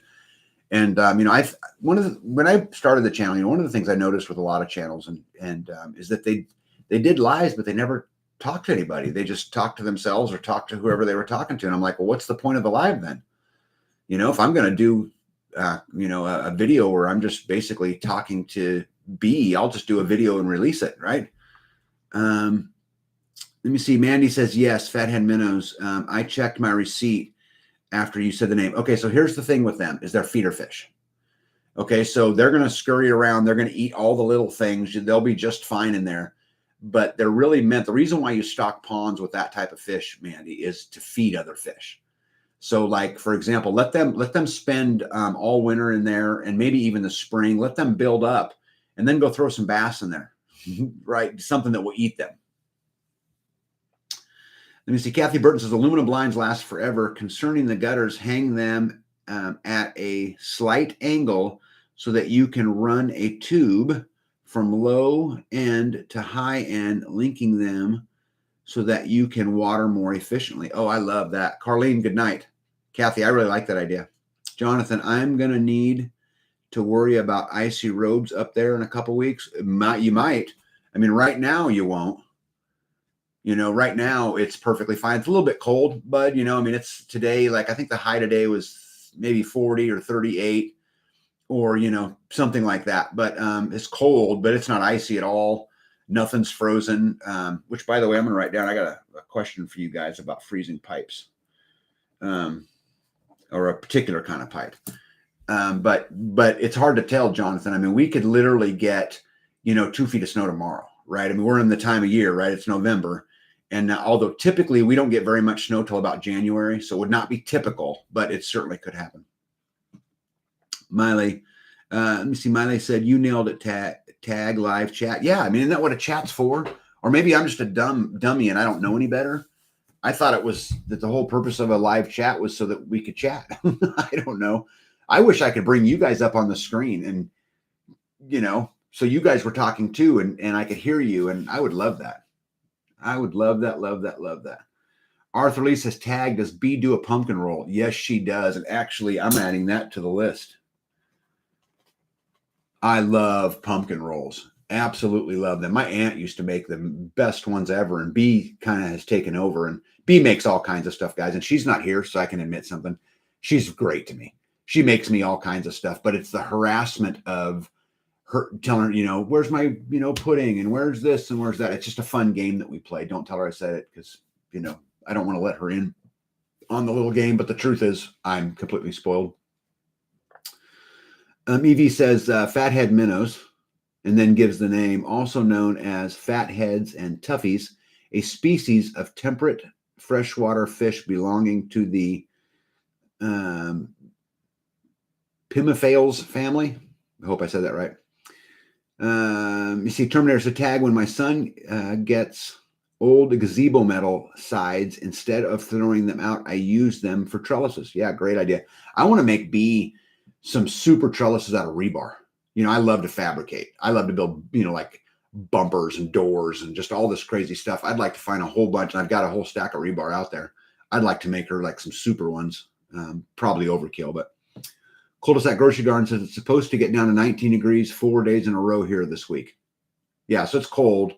So, but I don't think it would be, the only way it can get as cold as it wants. It's the precipitation that allows it to freeze. And I don't think we're due for much anytime soon, but then again, who knows? Rod says, Kathy Bruton is the tube that would run on the bottom slit on the bottom, like a homemade grain sparing system. Sparging system. Carl Price, I do the same thing with my eggshells. Yep. Storm Rider said, last warm day here, hurricane from Florida dumped on us hard. Then temps drop. Snow Sunday in Pennsylvania, stocking up on firewood. Oh my goodness. Yeah, firewood's one of those things, isn't it? Mandy said, the guy sold me minnows, said to stack a couple of wood pellets and put them in the pond so the top layer float on the surface for minnows to lay eggs. Besides that, any other ideas? So I don't know anything about floating on top so they can lay eggs. I can tell you, Mandy, that when I built my pond, I had a biologist come out. I had a professional fisherman come out. And then I had an engineer buddy that I know come out. And so they told me a lot about. That's an American Roots. Hey, okay, love that. So I had them come out, and what they were talking about is the correct depth for structure. So like if you get into my pond into the very, very bottom, there's big tree stumps down in there. And then up at the 6 and 7 foot depth, there's more structure. And this was all for the different breeds of fish. And so Mandy, what I would do if I was you is do some research. What do you want your pond to do long term? Do you want it to be a food supply, for example? That's just one of the things that I wanted. So ultimately, I wanted to get at the big mouth bass and the catfish, because that's what we would primarily, in the crappie, that's what we would be eating. So bass and crappie are predator fish. So if I want them to be able to eat them, I have to supply them food, right? I have to build that feeder fish process in there. So what I would do is get on Arkansas Pond Stalkers website. They go through, there's an immense amount of information in there about how you stock a pond. There's even a calculator on there about what you should stock it with, what each fish does, why it's important. Start with the end in mind, Mandy. What do you want it to do? What's your goal for the pond? And then work your way backwards. Rod says, somebody want to share a recipe for pumpkin rolls. They asked me if you made pumpkin rolls, and I said that you did. I have one for pumpkin donuts that my grandma used to make for my dad.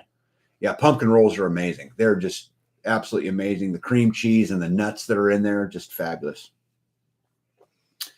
Evie says, how to start peas in a gutter. Plant them and plant out the rain gutter, grow peas. Yeah, there's a link. We'll have to go back and watch that. Jonathan says, Mandy Garrett, I have also heard a good idea for the fish like that is to toss tree stumps with the roots still there.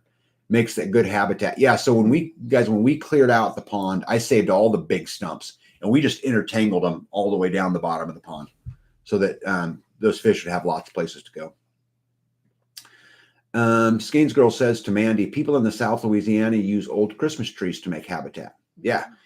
Here in Kansas, people will take like a cedar tree, for example, and cut all the branches off of one side and then lay it flat. So, all those branches are going all the different directions and drag it out in the middle of the pond.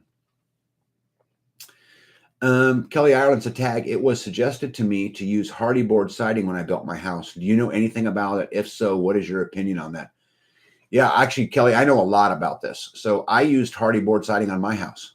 So let me tell you the pros and the cons to hardy board siding. So first of all, it's tough.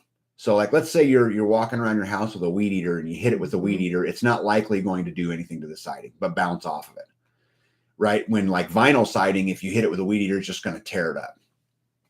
The other thing is I like, because hardy board's made of concrete, right? That's what hardy board siding is kind of a type of concrete.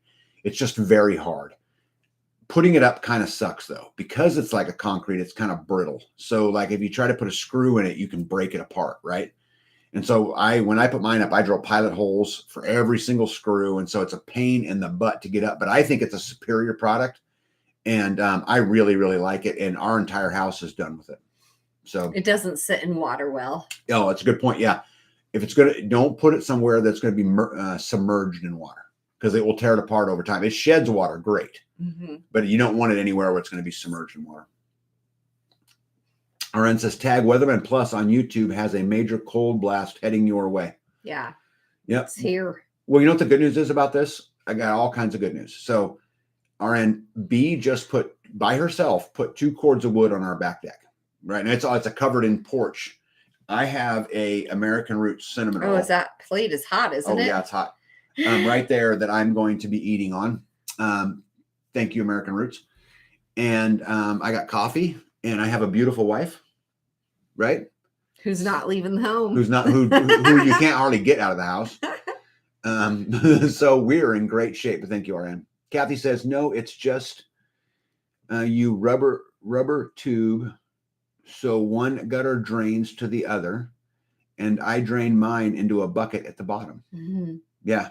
One goes into the next one, goes into the next one. So you're maximizing the water. See, that's what I was thinking when you were.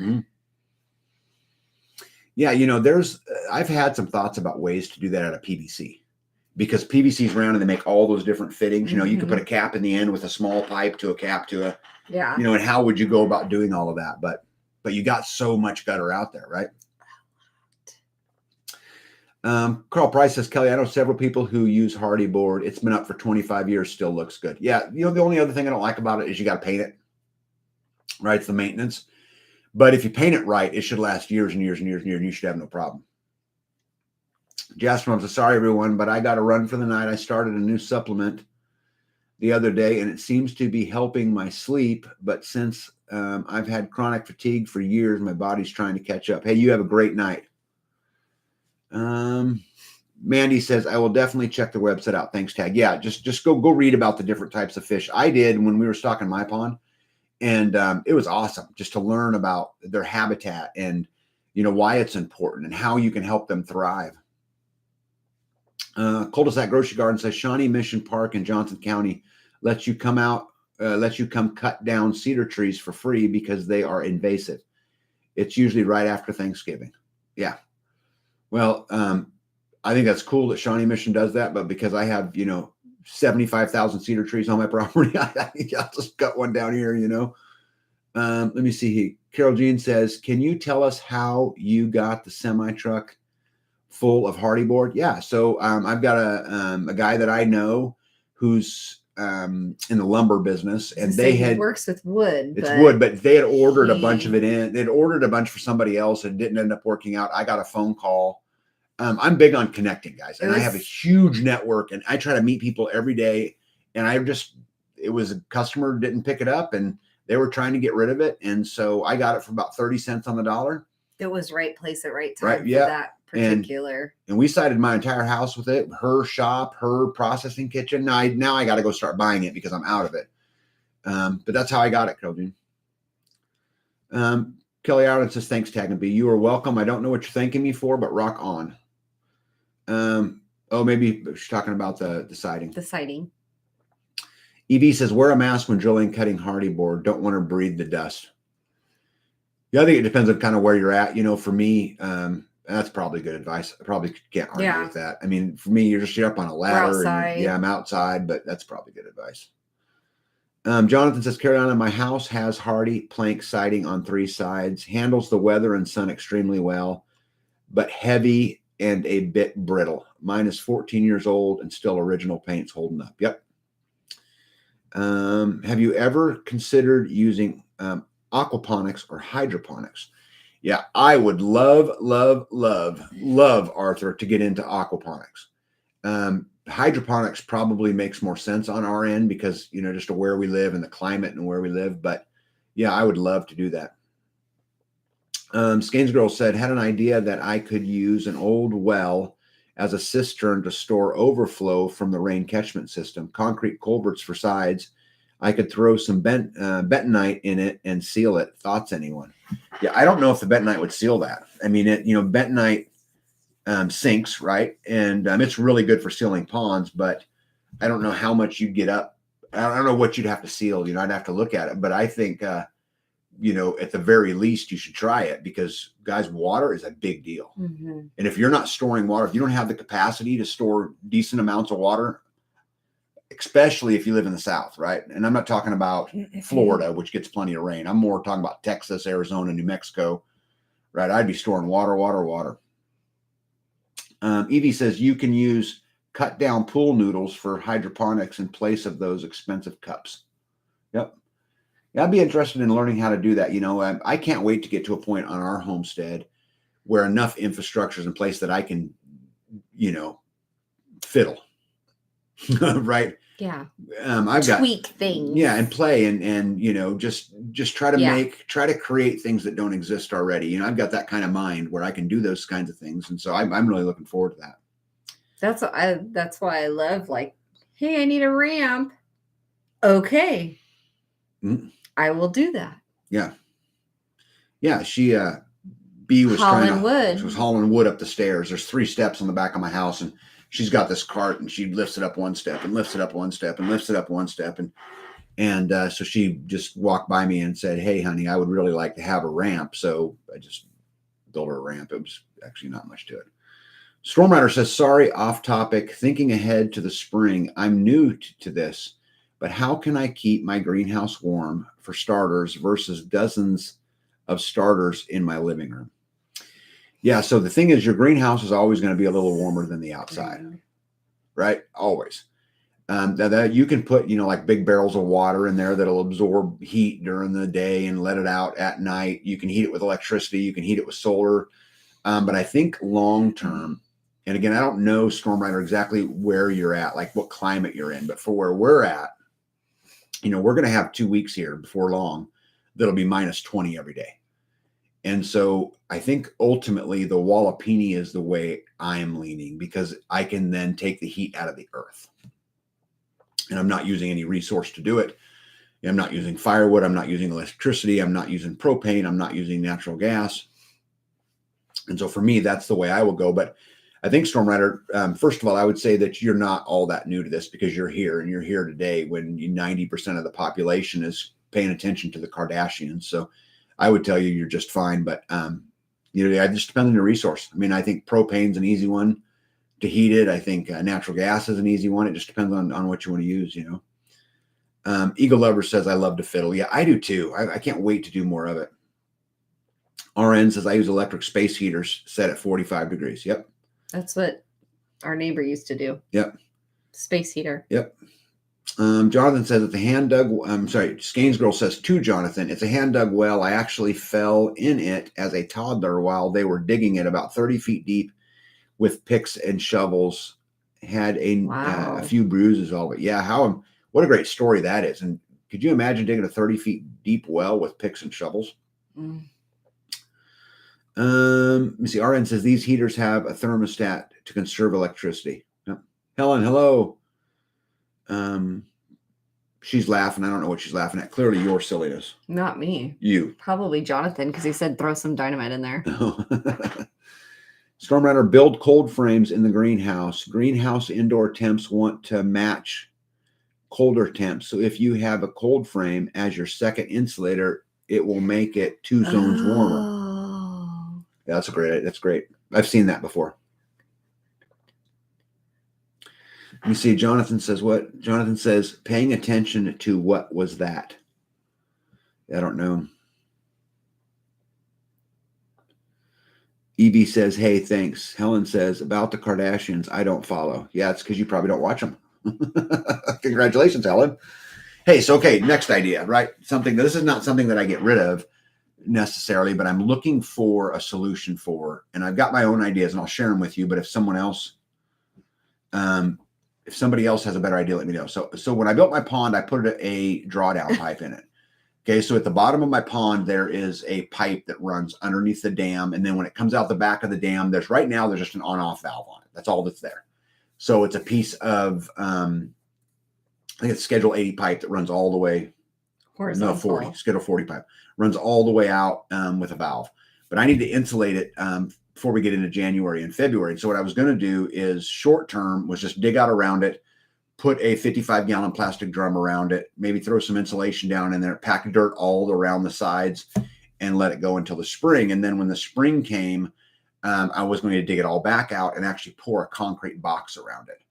And then, fill that box all the way around the edges with dirt, and for more of a permanent solution coming out. But if anybody else has any ideas on a way to insulate that would be better, cheaper, more efficient, more effective, let me know. Cul-de-sac Grocery Garden says, isn't that what Bill Mollison does? Double cover in the greenhouse. Yeah, probably. I've seen a lot of that. Belated happy birthday to all in the United States Marine Corps. Yeah, happy birthday, Marine Corps. I know Grumpy G was talking about that, I think, earlier. Let me see. Evie, I hear you. Great idea. Yep. You're welcome, Storm Rider. Yeah. Okay. So what else we got? Okay. Let's talk about, we still have 2 contests running, right? We have the freesteading Christmas going on. Yep. Kids for Christmas the kids. Yep. I'm really looking forward to that. Contest. Yep. And, when I got all those letters for Veterans Day and today, it made me think about that. It'd be interesting to see what a kid views a freesteader is. I'm excited to see what that is. I don't know what it is. And then we have our 5,000 subscriber giveaway. We're about 80 away, I think, something like that. And then we'll be drawing it. Bee's Beehive is only ahead by 1 right now. You're losing ground because you were ahead by 8 at the last time.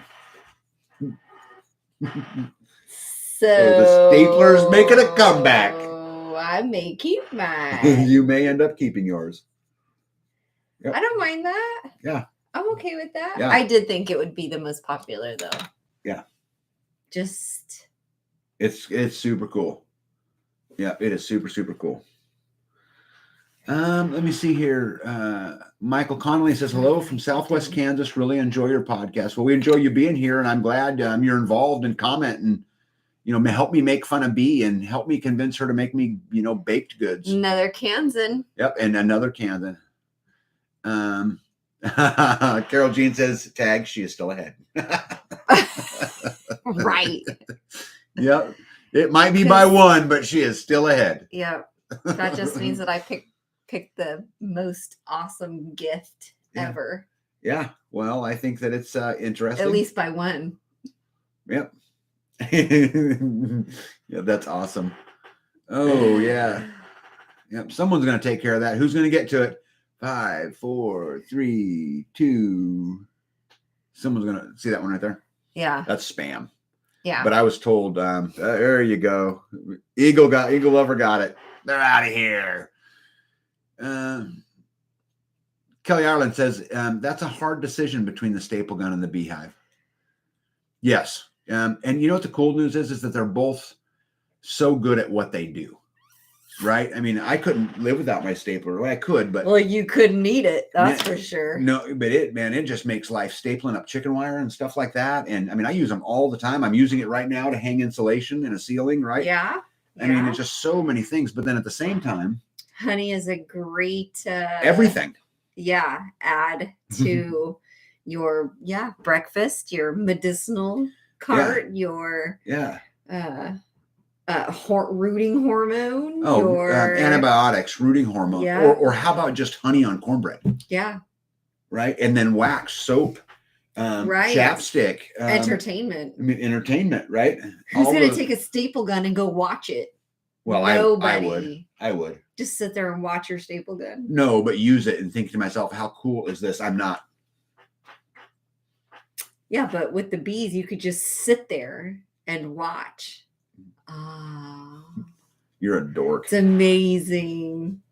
Look at all those, carrying in a little bit. It's fun to sit there and watch them when it's fascinating. Their thighs are all full of pollen, and you're like, "Wow, look at the load." I like how they hold hands. That is pretty cool. That's too. Pretty fascinating to me. Yes, a little chain of bees. Yeah. Hey, Sue says, "Evening all, listening while baking, oven keeping the kitchen warm." Yeah, that's great. By the way, did you stoke the fire? Stoke the fire. I did. Okay. Yeah, because it's cold out here, so we got to keep the fire pretty much running the whole time, guys. We have other heat sources, but we don't use any other, or at least to date, we have not used another heat source except. Yeah, why? When the fire is so much better. Yep. I mean, that just warms you all the way to your bones. Thank you, American Roots, for putting the hammer down, by the way. Thank you, Eagle Lover, for the next one. Is There's American 3 of them. Roots still there? Yeah. Right Did you make sure you tell her thank you for your roll? Yeah, I have a cinnamon roll right here at American Roots. Look at this. This is from American Roots. It's a little brown. Yeah, it's still warm. I forgot about it in the oven. Yeah. I went down there and I was like, what is that smell? And I'm like, oh no. And I grabbed it, and I'm glad it's not more dark. Cul-de-sac Grocery Garden says, don't forget beeswax candles. Yes. And then Kelly Ireland said, okay, you sold me on the beehive. Just the beeswax in general. You can do so much with it. Yeah. Hey, Kelly Ireland, I'm glad that you picked the beehive. And either way, I mean, they're all great gifts, but make sure you go on Freesteading and make sure you post that in there. So I make sure you get in the drawing, because the chances of me remembering are not great. Are very slim, actually. Yeah. You don't have to go that far, dork. Yeah, Richard says nothing like wood heat. Yeah, I like it. I'll tell you something else about it is there's nothing like wood cooking, because it comes out, the flavor comes out different, crispier. It is crispier. It is. I like it a lot. And the smell reminds me of my childhood.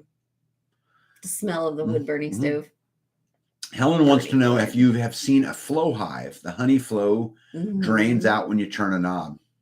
Yeah, I'm not a fan of the flow hives, because you can't. I get in and I look around and just look for all of the, look for the eggs and the larvae and the different stages, and that there's bee bread, and that there's, pollen and nectar, and you look for, you pick up each one and you look through it, and you're investigating, and you're killing anything you don't want in there. I mean, if you're not getting into it, I don't see how you maintain it. I mean, I've gotten in there and there have been frogs, mice, cockroaches, ticks, spiders, just a plethora of things that you really don't know that get in there if you're not a beekeeper. So, and the flow hive, you're not supposed to get in them. You're just getting the honey right from the outside. Plus, if you're not getting in there, you don't know what they need. And if I was to get in my hive and go, whoa, they don't have a whole lot of food and it's getting to be winter, I might opt just to leave, take the excluder out, leave the super on there, and let them have that for their winter. You can't get into a flow hive? I don't know. The purpose of it is to not get into it. They don't have, it's like a deep box that you're getting honey from. So we use deep boxes too, because of our climate. And then the supers go on top, and that's what I harvest. I leave the deep boxes for them. So it's just a totally different, setup. It's like a horizontal hive. So that it's just different. But no, the purpose of the flow hive is to not get into it, to not disturb them, to just take from them and be done. And I don't think that that's really keeping them. I think it's just stealing from them. I don't know. You're not loving them.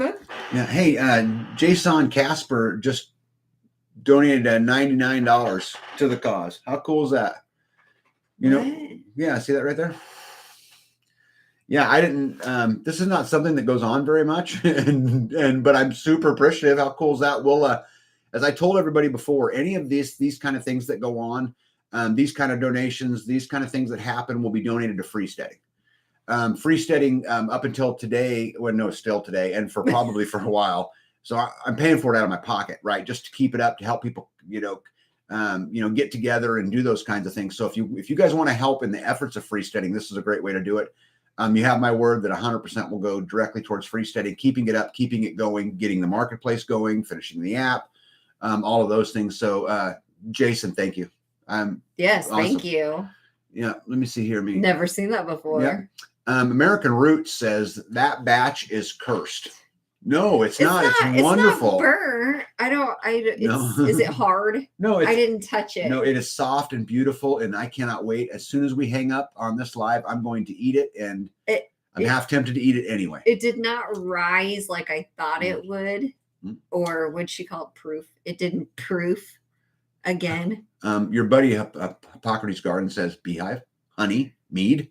Oh yeah, I didn't even think about mead, right? Yep. Sagittarius says beeswax candles is a fun craft with small kids. I agree. Big Kid says we've been heating with wood for 15 years. Yeah, this is something that I'm really challenging myself is to get more efficient with firewood, because firewood is something that takes a lot of energy capital. And I'm trying to figure out ways, like the baskets that we used to haul wood around in, where we cut it, how we cut it. Is it better to cut the tree down, haul it out in big chunks, take it to a processing area and process? Is it better to move the processing area to it? I mean, it's these kind of things that my mind goes into about how to make it absolutely as efficient as I can possibly make it. I thought when you first started that, I thought you meant that to learn the difference in the woods. No, I know the difference. You're the one that needs to learn the difference. I thought that's where you were going with that. Carol Jean says, good night, all. I appreciate the fantastic ideas everyone shared tonight. Blessings and thanks to our vets. You are truly amazing and deeply appreciated. Yeah, I think that's super well said, Carol. Thank you very much, and have a great night. Mandy Garrett says, Flow Hives, I think it's about $800 and something. Is that worth it? Yeah. $800 for a Flow Hive? Yeah, we are not pro flow. But in fairness, we've never had one. So it's just stuff that we've read. We like the way we do it with we call them space hives. Yeah. The long-term space hives, because to B's point, she can get in and inspect them. And also at $800, I mean, you could own three. You could own 3 of the other hives for the price of one of those hives. Rod says, love mead. Used to make a lot of it when my dad passed in 2009. I found a batch of, what is that word right there? Tupelo mead I made in 91. Keeping bees is one of the most interesting things you can do on a homestead. Such awesome creatures. Yeah, they are amazing creatures. They are. They're absolutely amazing creatures. Stormrider said, I have 2 fireplaces, but getting a wood stove installed soon. Seeking more efficient heating. Can't wait. Yeah, so Stormrider, I'll have to tell you, I know a lot about this. So I've got 4 fireplaces or stoves in my house. So we have a wood-burning cook stove, like an actual cook stove with an oven and all of that in our kitchen. I have a fireplace in my living room, and 2 of our bedrooms one has a fireplace, one has a wood stove. The most efficient of all of them, believe it or not, is my fireplace in my living room, because it's got reburners in it, and it's the super high-tech thing that came out of Italy that I just had to have. Beyond that, the wood stoves are far better. My other fireplace is horrible. I think you get more heat from the wood stoves because they're sitting out. What I more mean, 4 sides of them. Yeah, what I more mean by efficient is that in the living room stove, if you notice, babe, when we burn a fire, the ash that's left over. Oh yeah, there's very little. There's ash. Almost no. I mean, we can burn it for days, right, and there's very little ash. Yeah, it burns everything up. It is just super efficient. That's true. Let me see here. Jonathan says the horizontal hive seems like a better design in many ways from what I've looked into, though maybe more effort to put together.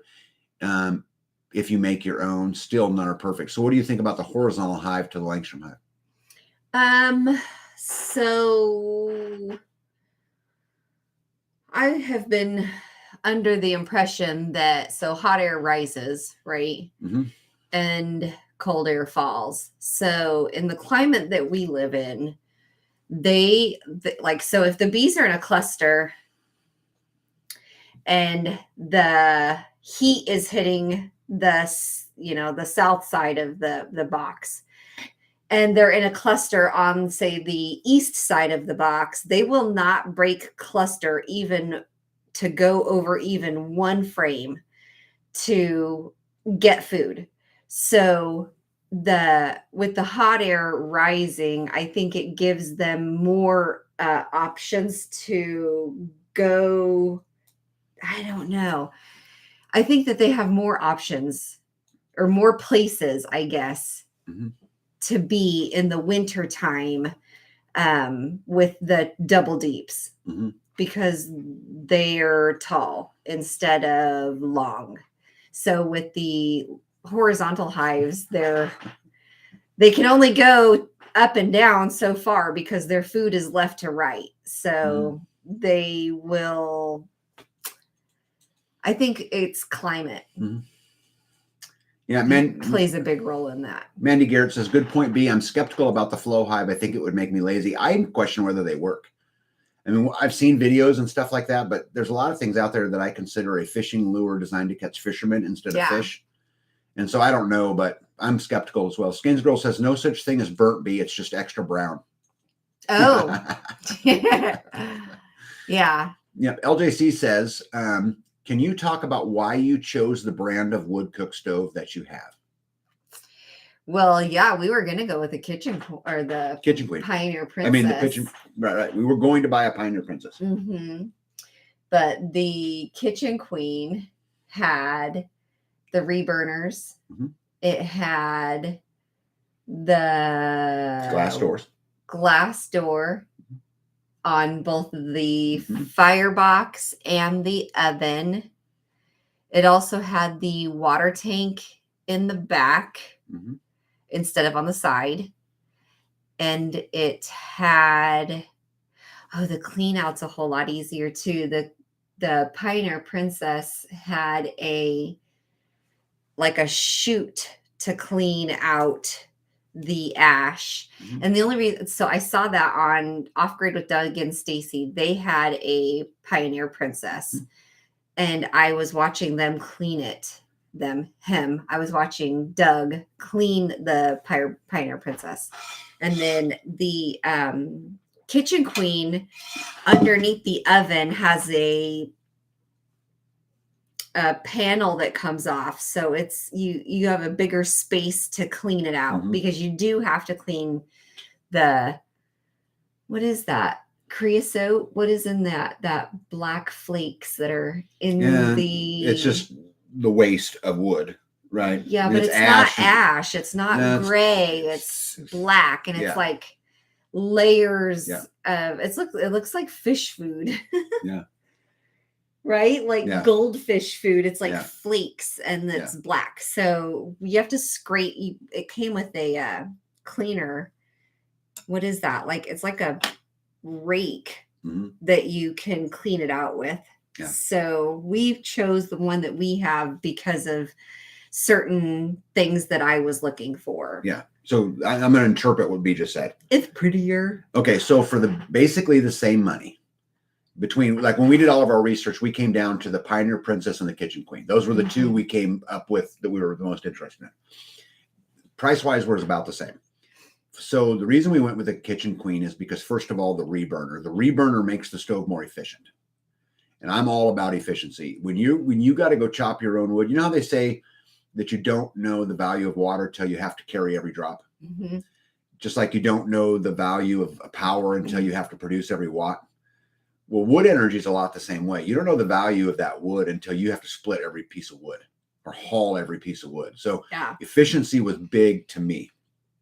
So once we got beyond the efficiency part of it, it had some features. So we could get the glass doors without the extra cost, right? It came with the glass doors on both the firebox and the oven, when on the Pioneer Princess it only had one, correct?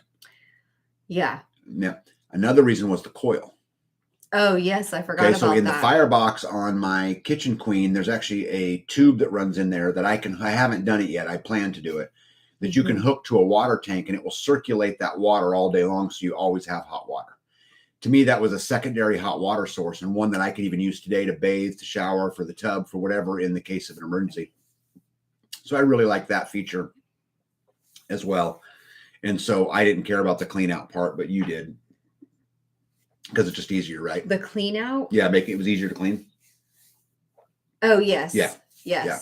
Well, so it has the water tank on the back too. Yes, it also has the water tank, which is 24 gallons. Yeah. So it has a 24-gallon tank on the back, but then it also has the pipe inside the firebox that goes to another tank to heat. Yeah, well, there isn't a water. tank yet, but I've been looking at the auction since we bought it. I'm gonna someday find me a Somebody 50 or 60 or 75 gallon stainless steel tank, and then what I will do is I will run a whole nother source of hot water to the house. Why does it have to be stainless steel? Why couldn't we use a hot water heater? Well, you could, babe, but here's Because it's meant to hold hot yeah, water. the problem with that is that there's a lot of extra bulk involved in all of that. You could absolutely do that. If you found a hot water heater, you could. I probably wouldn't want to, one that was very old because I wouldn't want it to be rusted out and all of those Yeah, things. and But the water carries. I'd rather find a water stainless steel and tank. stuff, but Because because okay, a stainless steel tank isn't going to come with anything to keep it hot, but a hot water heater already has right? you It's like clearly, insulated. you clearly don't understand how it works. Oh, The stove keeps it hot.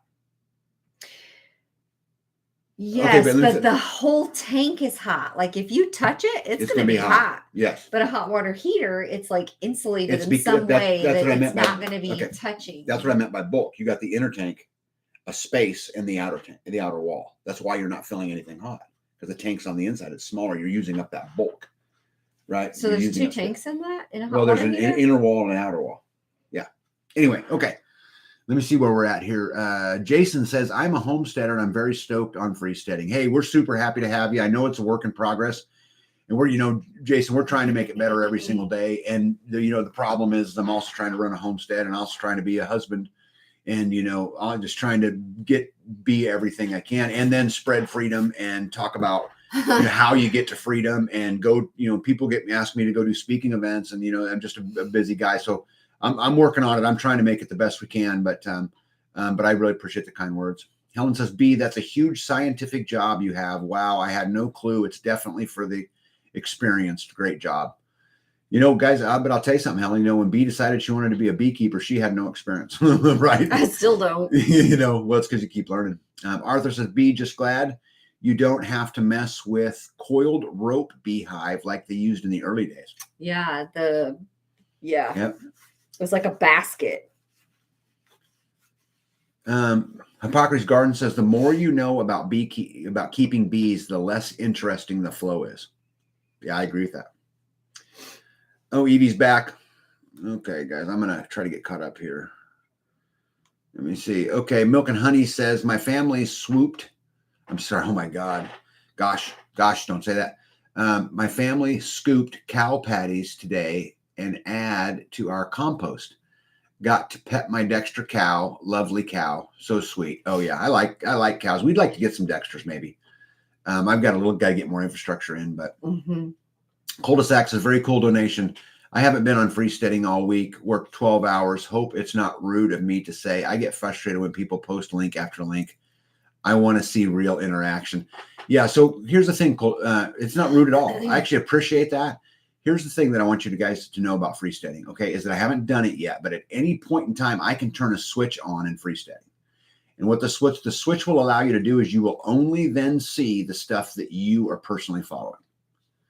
The problem is if I do it right now with, 12,000 people on freesteading, if I turn that switch today, it would seem very slow, like there was nobody on there because you're only seeing such a small percentage of it.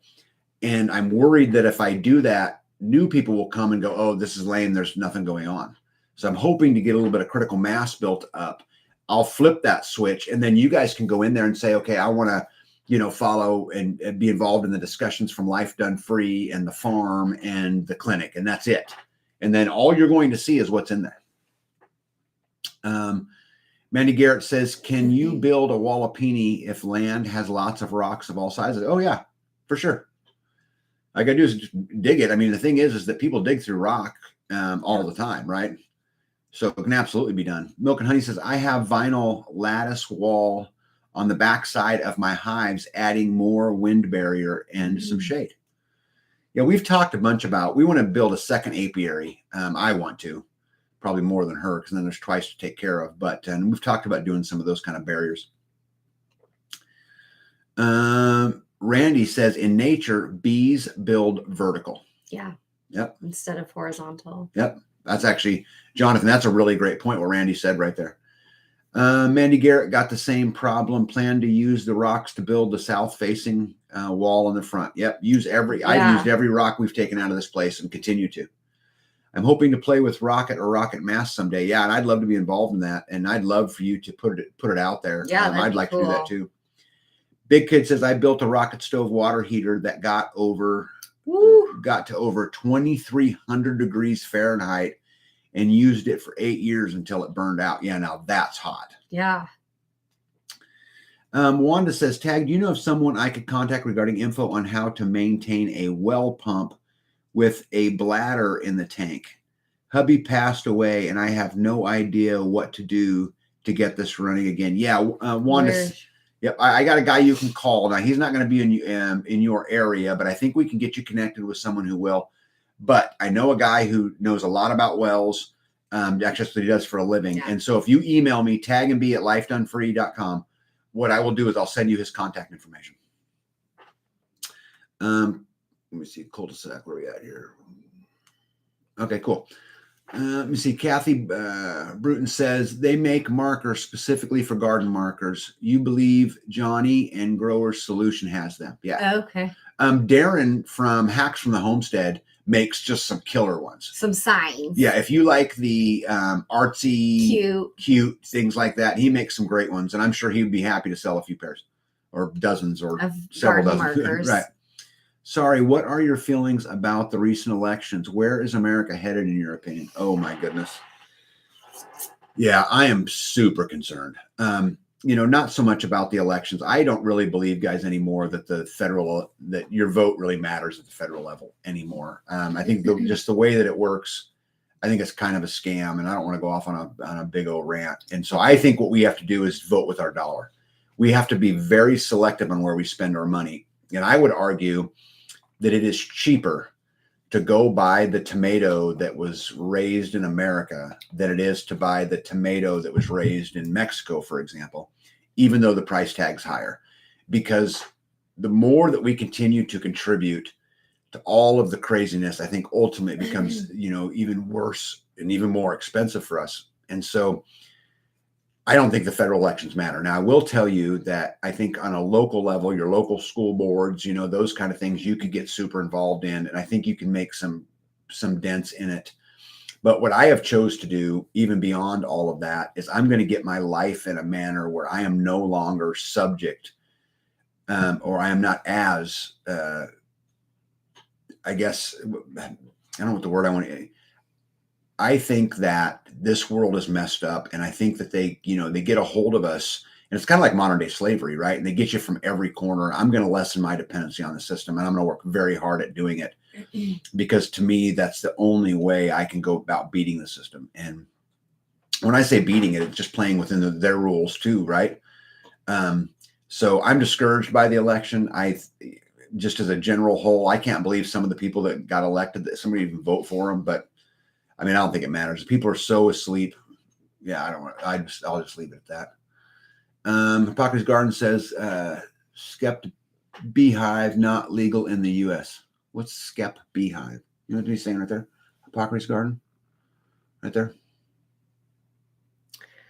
I don't know. I don't know what that is either.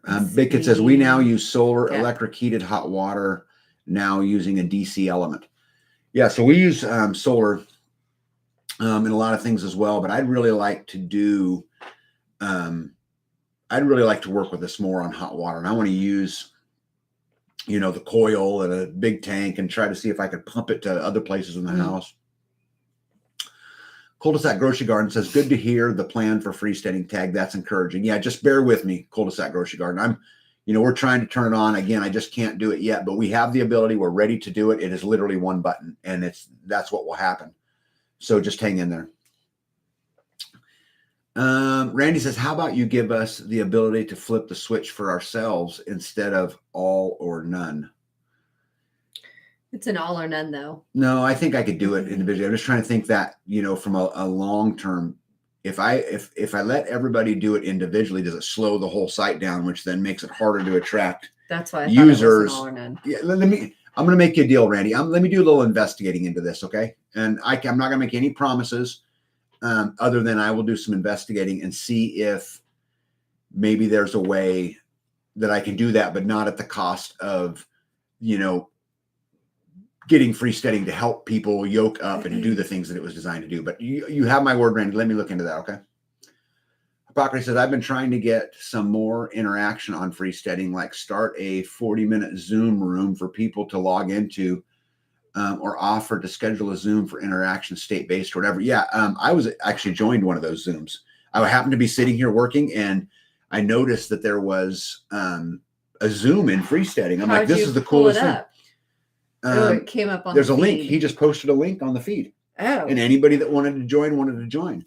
I think what we should do, Hippocrates Garden, is get it scheduled, because I mean, maybe this works different for everybody else, but for me, if I knew that there was going to be a Zoom call, for example, on, 6 p.m. or 7 p.m. or 9 p.m., whatever it was, every Thursday, I would be there more often. You could schedule it. You could put it in your calendar and just be there. Yep.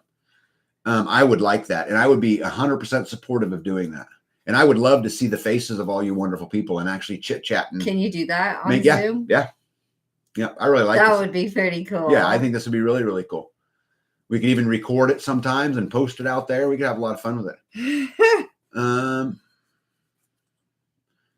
Hippocrates Garden says, I've pulled some pretty big horizontal colonies from rafters, I bet. Let me see here. Rod says, good evening, everyone. I have to get Nancy upstairs to bed. Time change has been getting both of us up at 3 every morning this week. Yeah, good night, Rod. Have a good night. Cul-de-sac. Let me see here. Skep is a coiled rope hive. Oh, okay. Oh, that's the rope hive. Yep, got it. Sighting in on 2 wheels again, but I made it. Deb, we're glad you're here. And if you're going to slide in on 2 wheels is the best way, in my opinion. That's cute. Randy says the bee inspectors can't examine them for diseases. Well, what's so funny about that? We've never had a bee inspector at my house. Well, first of all, I wouldn't let them in. So I am the bee inspector. Yep. And I'm the bee inspector. Mm-hmm. Don't forget to confirm my chicken ear eggshell color. Is that Carl? Yeah. So you want to talk about that? Nope. It was funny. Yeah, Double E does not have green ears. Yeah. So I can't even find her ears. Maybe that's why you don't know she has green ears. I know she has green eggs. Yep. But I will confirm that all of the reading that I've done after Carl went through all that, we thought he was picking on us and having fun, but it does appear that the ear lobe, right, not necessarily the ear, which I didn't even know they had ear lobes, that was an accurate statement. Yeah. Jonathan says that is basically a feedback item I've been pushing since the start. Yeah. Jonathan's helped out a lot on freesteading along the way. And guys, I wish I could donate full time. If I could sit down and spend, 40 hours a week on it every single week for, 8 straight weeks, I would get so much done, but I don't have that bandwidth. Other stuff. I just can't drop everything else. Eagle Lover says that they would be interested. Yeah, we need to do a Zoom that's scheduled. Yeah, that's what I was hoping. Community room based or state room, etc. Yeah, I think hopefully if we could just get some going and get enough people there, we could begin to break off into different groups, states. Yep, I think that'd be super cool. So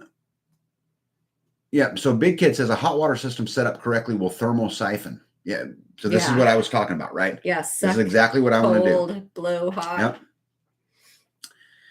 Stormrider says freesteading is revolutionary. Thanks for helping us all. Yeah, and it's helping me too. I mean, my community is growing, and with just some amazing people. There are so many great people out there, and people that I'm now building relationships with, and I'm just like, I've just been so blessed, and I'm getting emails all over the country saying the same things. Yeah, I had some from Canada where people met up. Had some from Australia where people met up. That it's just way cool. Just way cool. Let me see here. Big Kid says Messenger on freesteading would be great. Well, there is a Messenger on freesteading. You just have to be connected. Yeah. So if you're connected with somebody on freesteading, Big Kid, if you just connect with them, you can direct message them. There is a message feature inside. You just can't message somebody you're not connected with. Right. And there's been lots of debate about that, but because of, trying to protect people, and maybe that will grow, another time. But Milk and Honey Heritage Farms, good night, and you're very welcome.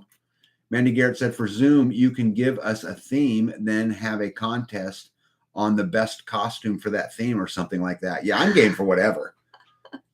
I'm game for absolutely whatever. And I think, Hippocrates Garden is the one that's really, taken this, by the horn. I think we let, Hippocrates. He's already done a couple. He's done a couple. Yeah, dictate that. But I think the art would be just scheduling it. Yeah. And then posting it in the event page. That's what MJ. Oh yeah, MJ in Wisconsin says posted in the event. Yep, page. So smart. Post them on the event page. Yep. Let's create an event that happens. And if you tell me what time you want the Zoom to be, I will go into the event section and I'll put them all in there. Yeah. Joint Harris says, B, you probably do a better job inspecting bees than the commercial bee inspector. Oh, for sure.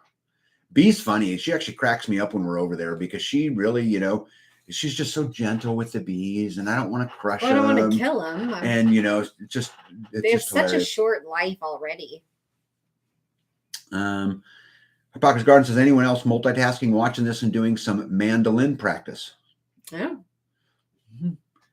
Deb says, I enjoyed the Starve the Beast video. Been finding myself thinking in percentages. Yeah, Deb, we were talking about this a little bit earlier, but this is going to be fun because I'm just starting with this. I brought out the physical side of Starving the Beast about getting our own house in order. But in future videos, as I make these, we're going to talk a lot about the psychological side, about the psychological war that's played against us and how we starve that war, the financial war. I'm going to begin to get in all these things, but I'm trying to create the building blocks, that kind of get us there.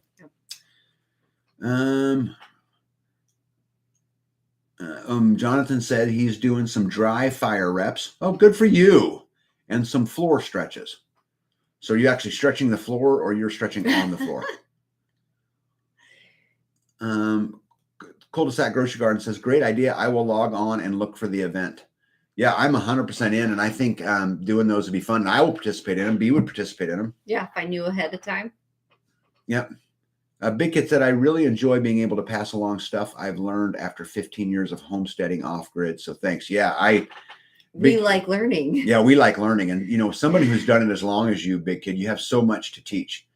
Don't hold it back. Teach, help. What? Yeah, there's so much that if there's an easier way, we would welcome them. Yeah. Yeah, because living off grid, Big Kid, as I'm sure you will attest to, is not easy. Yeah. You're everything. 100% of the time. Now, buy good equipment will help you a long way, right? Let me see here. Cul-de-sac Grocery Garden says, is there a notification option on the events page? I think should be. I think if you have joined the group that the event's on, so like let's say for example like these lives, I post them out there. I think there's a notification. I need to go look at that. I don't want to quote that. I'm going to write that one down. Notifications on for events page. I will dig in and I will find an answer to that. And I'll be happy to, like I said, put it out. I can put it out an event in Life Done Free, and then you guys will all get it.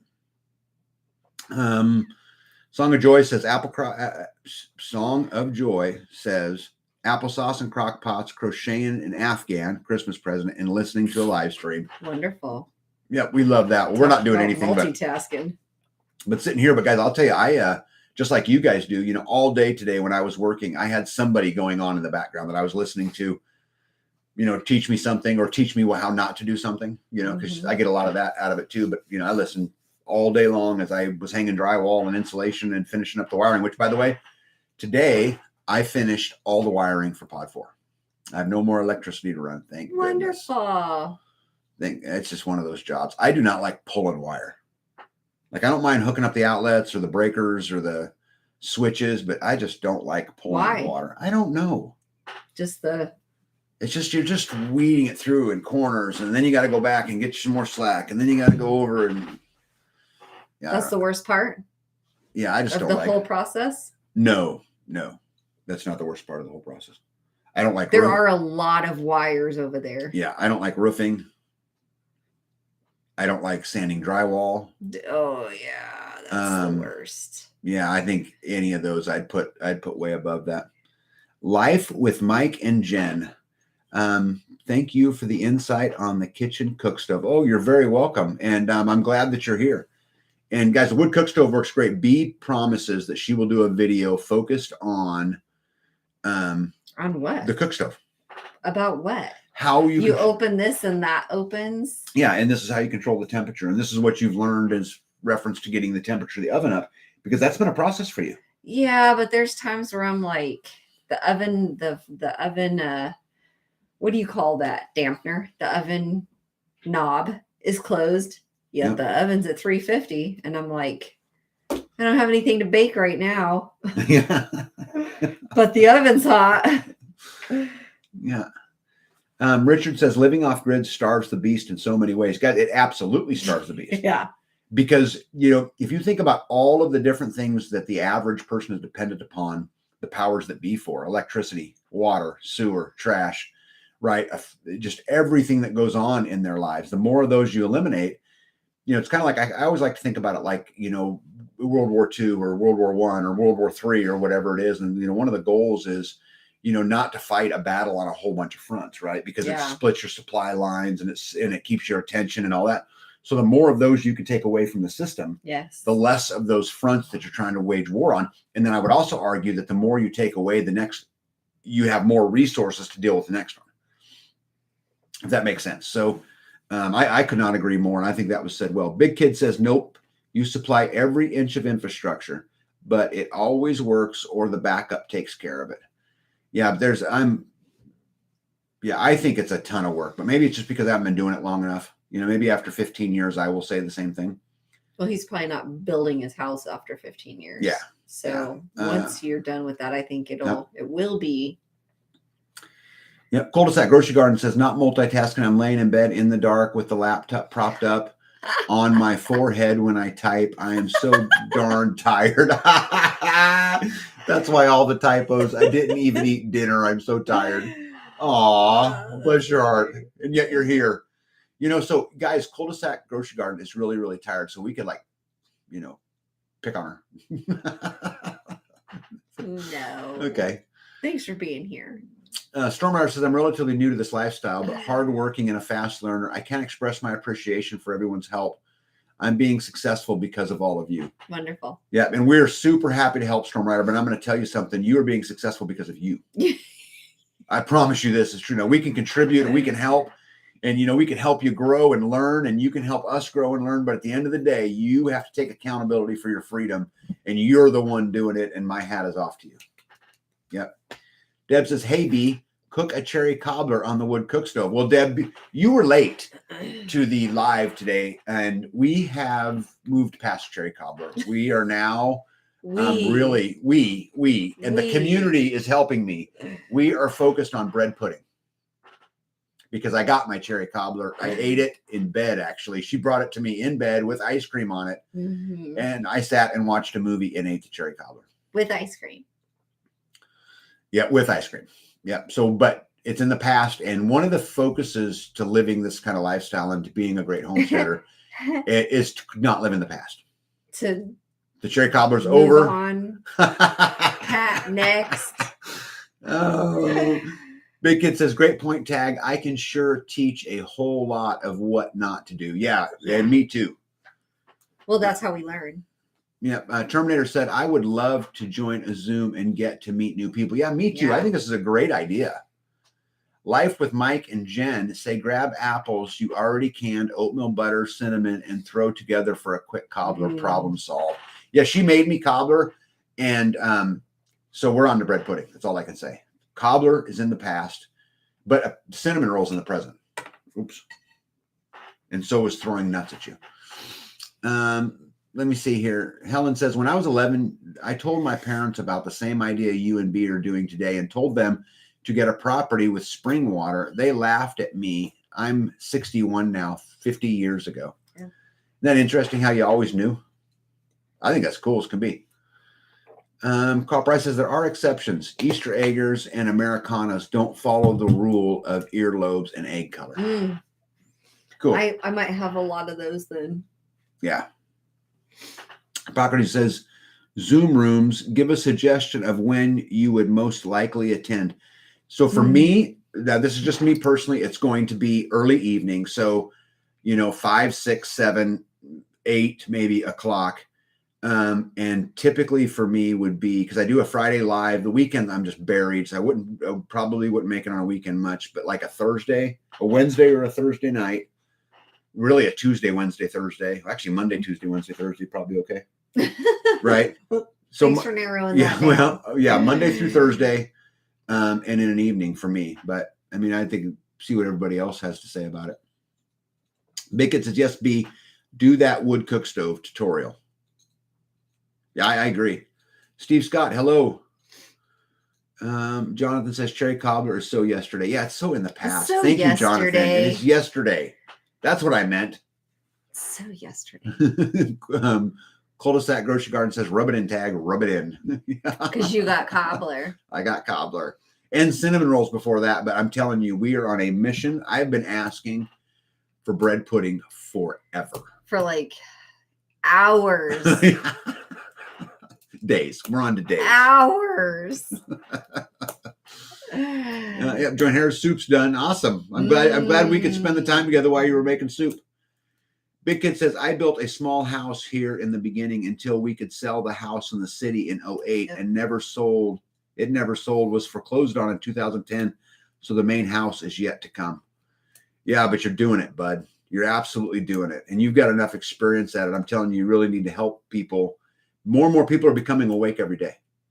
And they're becoming awake to the games that are being played. And it is our responsibility, Big Kid, you and me, and the other people who are living this life out there to be tolerant and acceptance and pass on, that journey of freedom.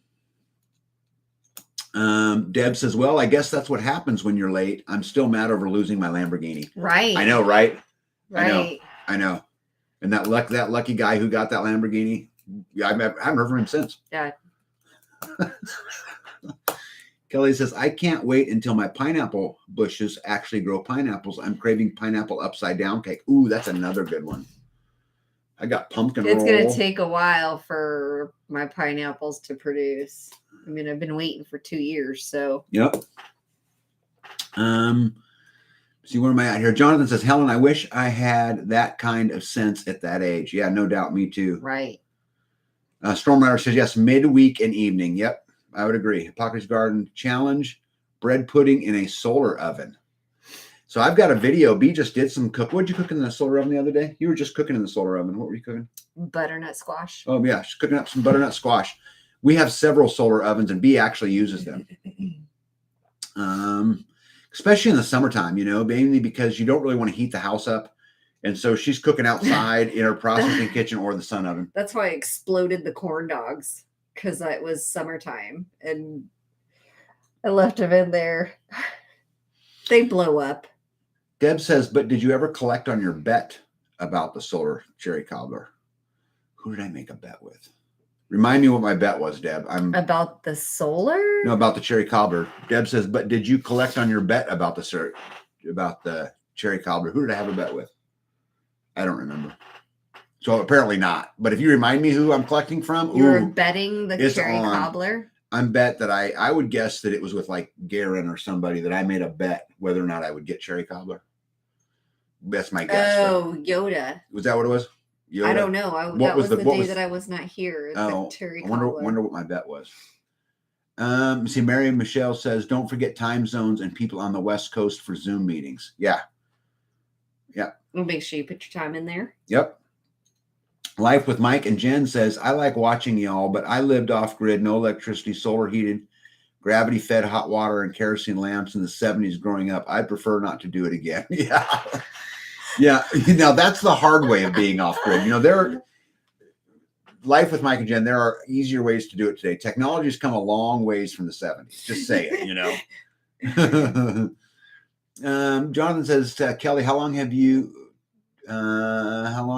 had them? I planted 4 this summer, so will be quite a while for mine. Yep. Pineapples. Oh, RN says the bet was with Yoda. Signed dollar. Was it a signed dollar? I don't know. You always bet signed dollars. I do bet signed dollars a lot. Something about $1 and the loser had to say something. Oh. The Loser had to say Oh, something. I forgot about that. Okay, so we have a cherry cobbler video coming out. It'll either the next video or the one after, and I will edit into that video about the dollar. Yes, that's wonderful. You guys rock. Kelly says, Jonathan, the same with me. It will be a while, although they are growing a lot faster than I thought. The pineapple. Yeah.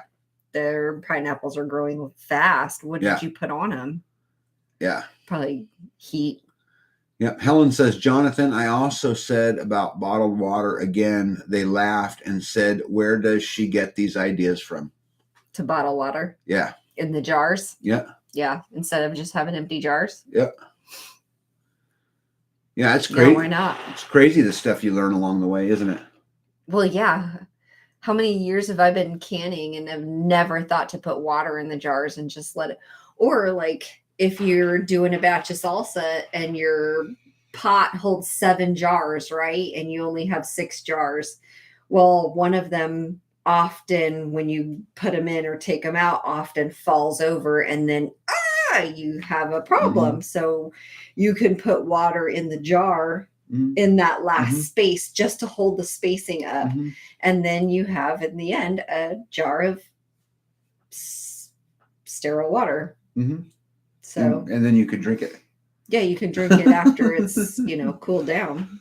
But you have a jar anyway, so why not put something in it? Water. Right? Does that make sense? Yeah. You're like, why do you have an empty jar? Just put more salsa in there. That's what I was thinking. Because sometimes you don't have enough to make an entire batch. Then why don't you can some bread pudding? Gross. Or something. But what would be good? Water. Cherries. So you that we can have cherry live cobbler without water. No, but I have a lot of sources of water. I have very few sources of cherry cobbler. Yeah, but you don't want, no. I think cherry pie filling would be wonderful canned. That's a lot of cherries. I don't care about that. Those are the details. I know. So the 5 pounds, I got 5 pounds. I used half of those for your cherry cobbler. There's only 2.5 pounds left. And we've planted like 30 trees out there. I know, but they're just not producing. Yeah, I know. Okay, where am I at here? Let me see. Big Kid said, someone's comment reminded me or us, off-grid people are really not off-grid. We made our own microgrid in reality, so we are on-grid, but it's our grid. Yeah, I call mine the Freedom Electrical Co-op and the Jericho Water Treatment Facility, and I give names to all my stuff. But I think this goes a little bit deeper. I think really defining what off the grid means to you, because off-grid to me means off the services grid, right? The electricity, The water, those kind of things. But I think you could make this argument to be off-grid is way, way more. I mean, I'm still buying diesel fuel and gasoline, right? My energy needs are not 100% met. I mean, because I have to buy diesel fuel and gasoline. I think you could really go down this road of the definition of what off-grid is. Helen said, and they called me stupid. Yeah, I've been called stupid a lot in my life. I have an uncle who tells me, man, I used to think you were the weirdest guy, but you might be the smartest person I know. Now he does, Jonathan says, delicious, but a little too chunky and a little runny since less sugar used and no pectin. Hippocrates Garden says they thought that the song was whiskey in a jar. Instead of water. Yeah. B, I haven't put anything on them. I guess it's just the climate here in South Carolina. Now, which B, I haven't put anything on them. What were we talking about? I don't remember. Do you remember?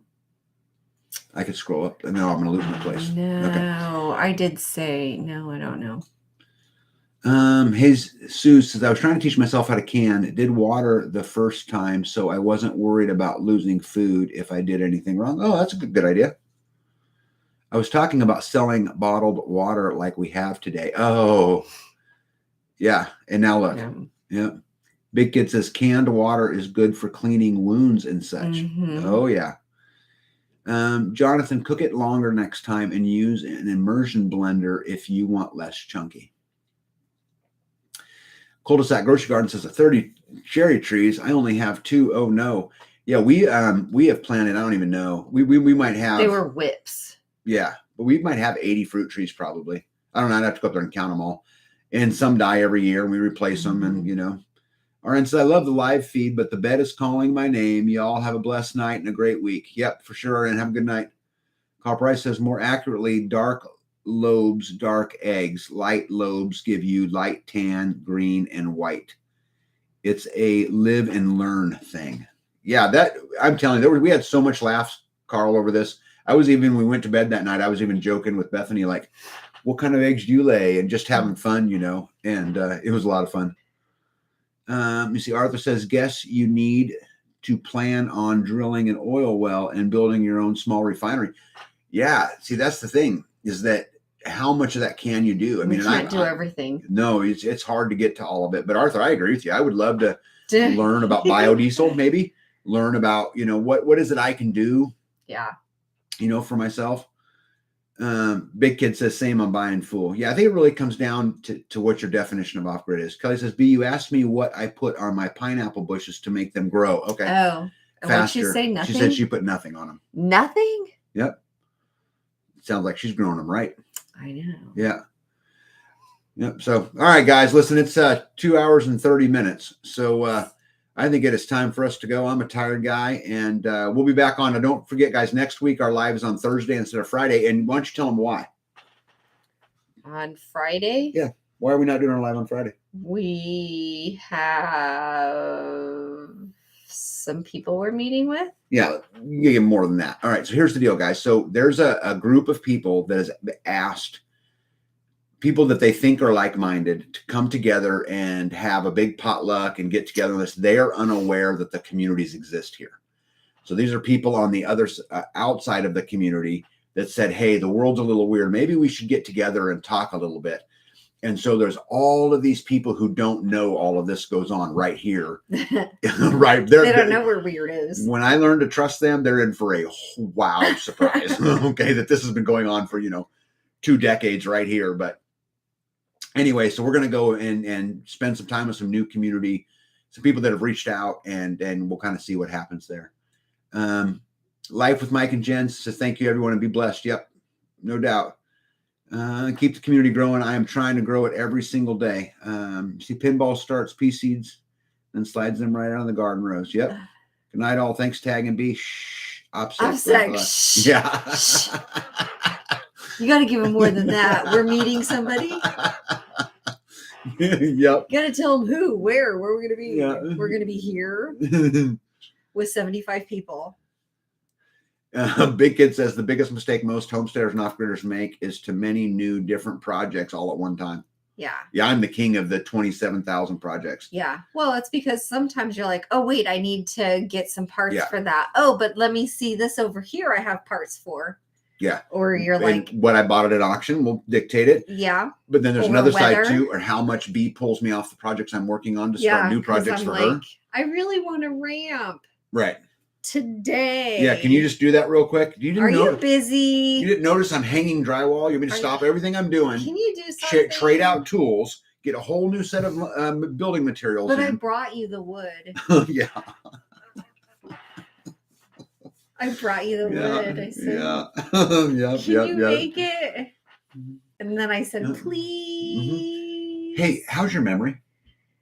Sometimes it's really good. Yeah, how was it today? Just depends on the situation. Would you, if I could show you how to improve your memory, would you be interested? Sure. Okay. So right here, nope, but Hippocrates Garden says, my herbalist says bread pudding is great for memory. Yeah. Yeah. Cul-de-sac says that's why I have 50 pounds of potatoes in my hallway. Yeah, boy, I get that. What does that have to do with bread pudding? Too many projects. Oh. You know, that's how your cinnamon rolls get without cinnamon. I know, right? Too much going on. I know, right? I know, but how you noticed that? Yeah. I don't understand. Listen, guys, and I would tell every one of you this, and I will tell B this, and I will stand by this, and I will stand on it to my own accountability. We all make time for the things that are most important. And what you spend your time on is because it was your priority. And if your priority is to keep your husband happy with baked goods, then it will happen. And if it's not, then it will not happen. And that's just simply how it is. And sometimes he's like, I want baked goods, but yeah, I want clean socks too. Okay. And sometimes if my wife wants a ramp built, if she is my priority, I will drop everything I'm doing to build a ramp. And you did. Mike. And you did. All right, guys. Have a good night. Love y'all. And we'll see you guys on Thursday.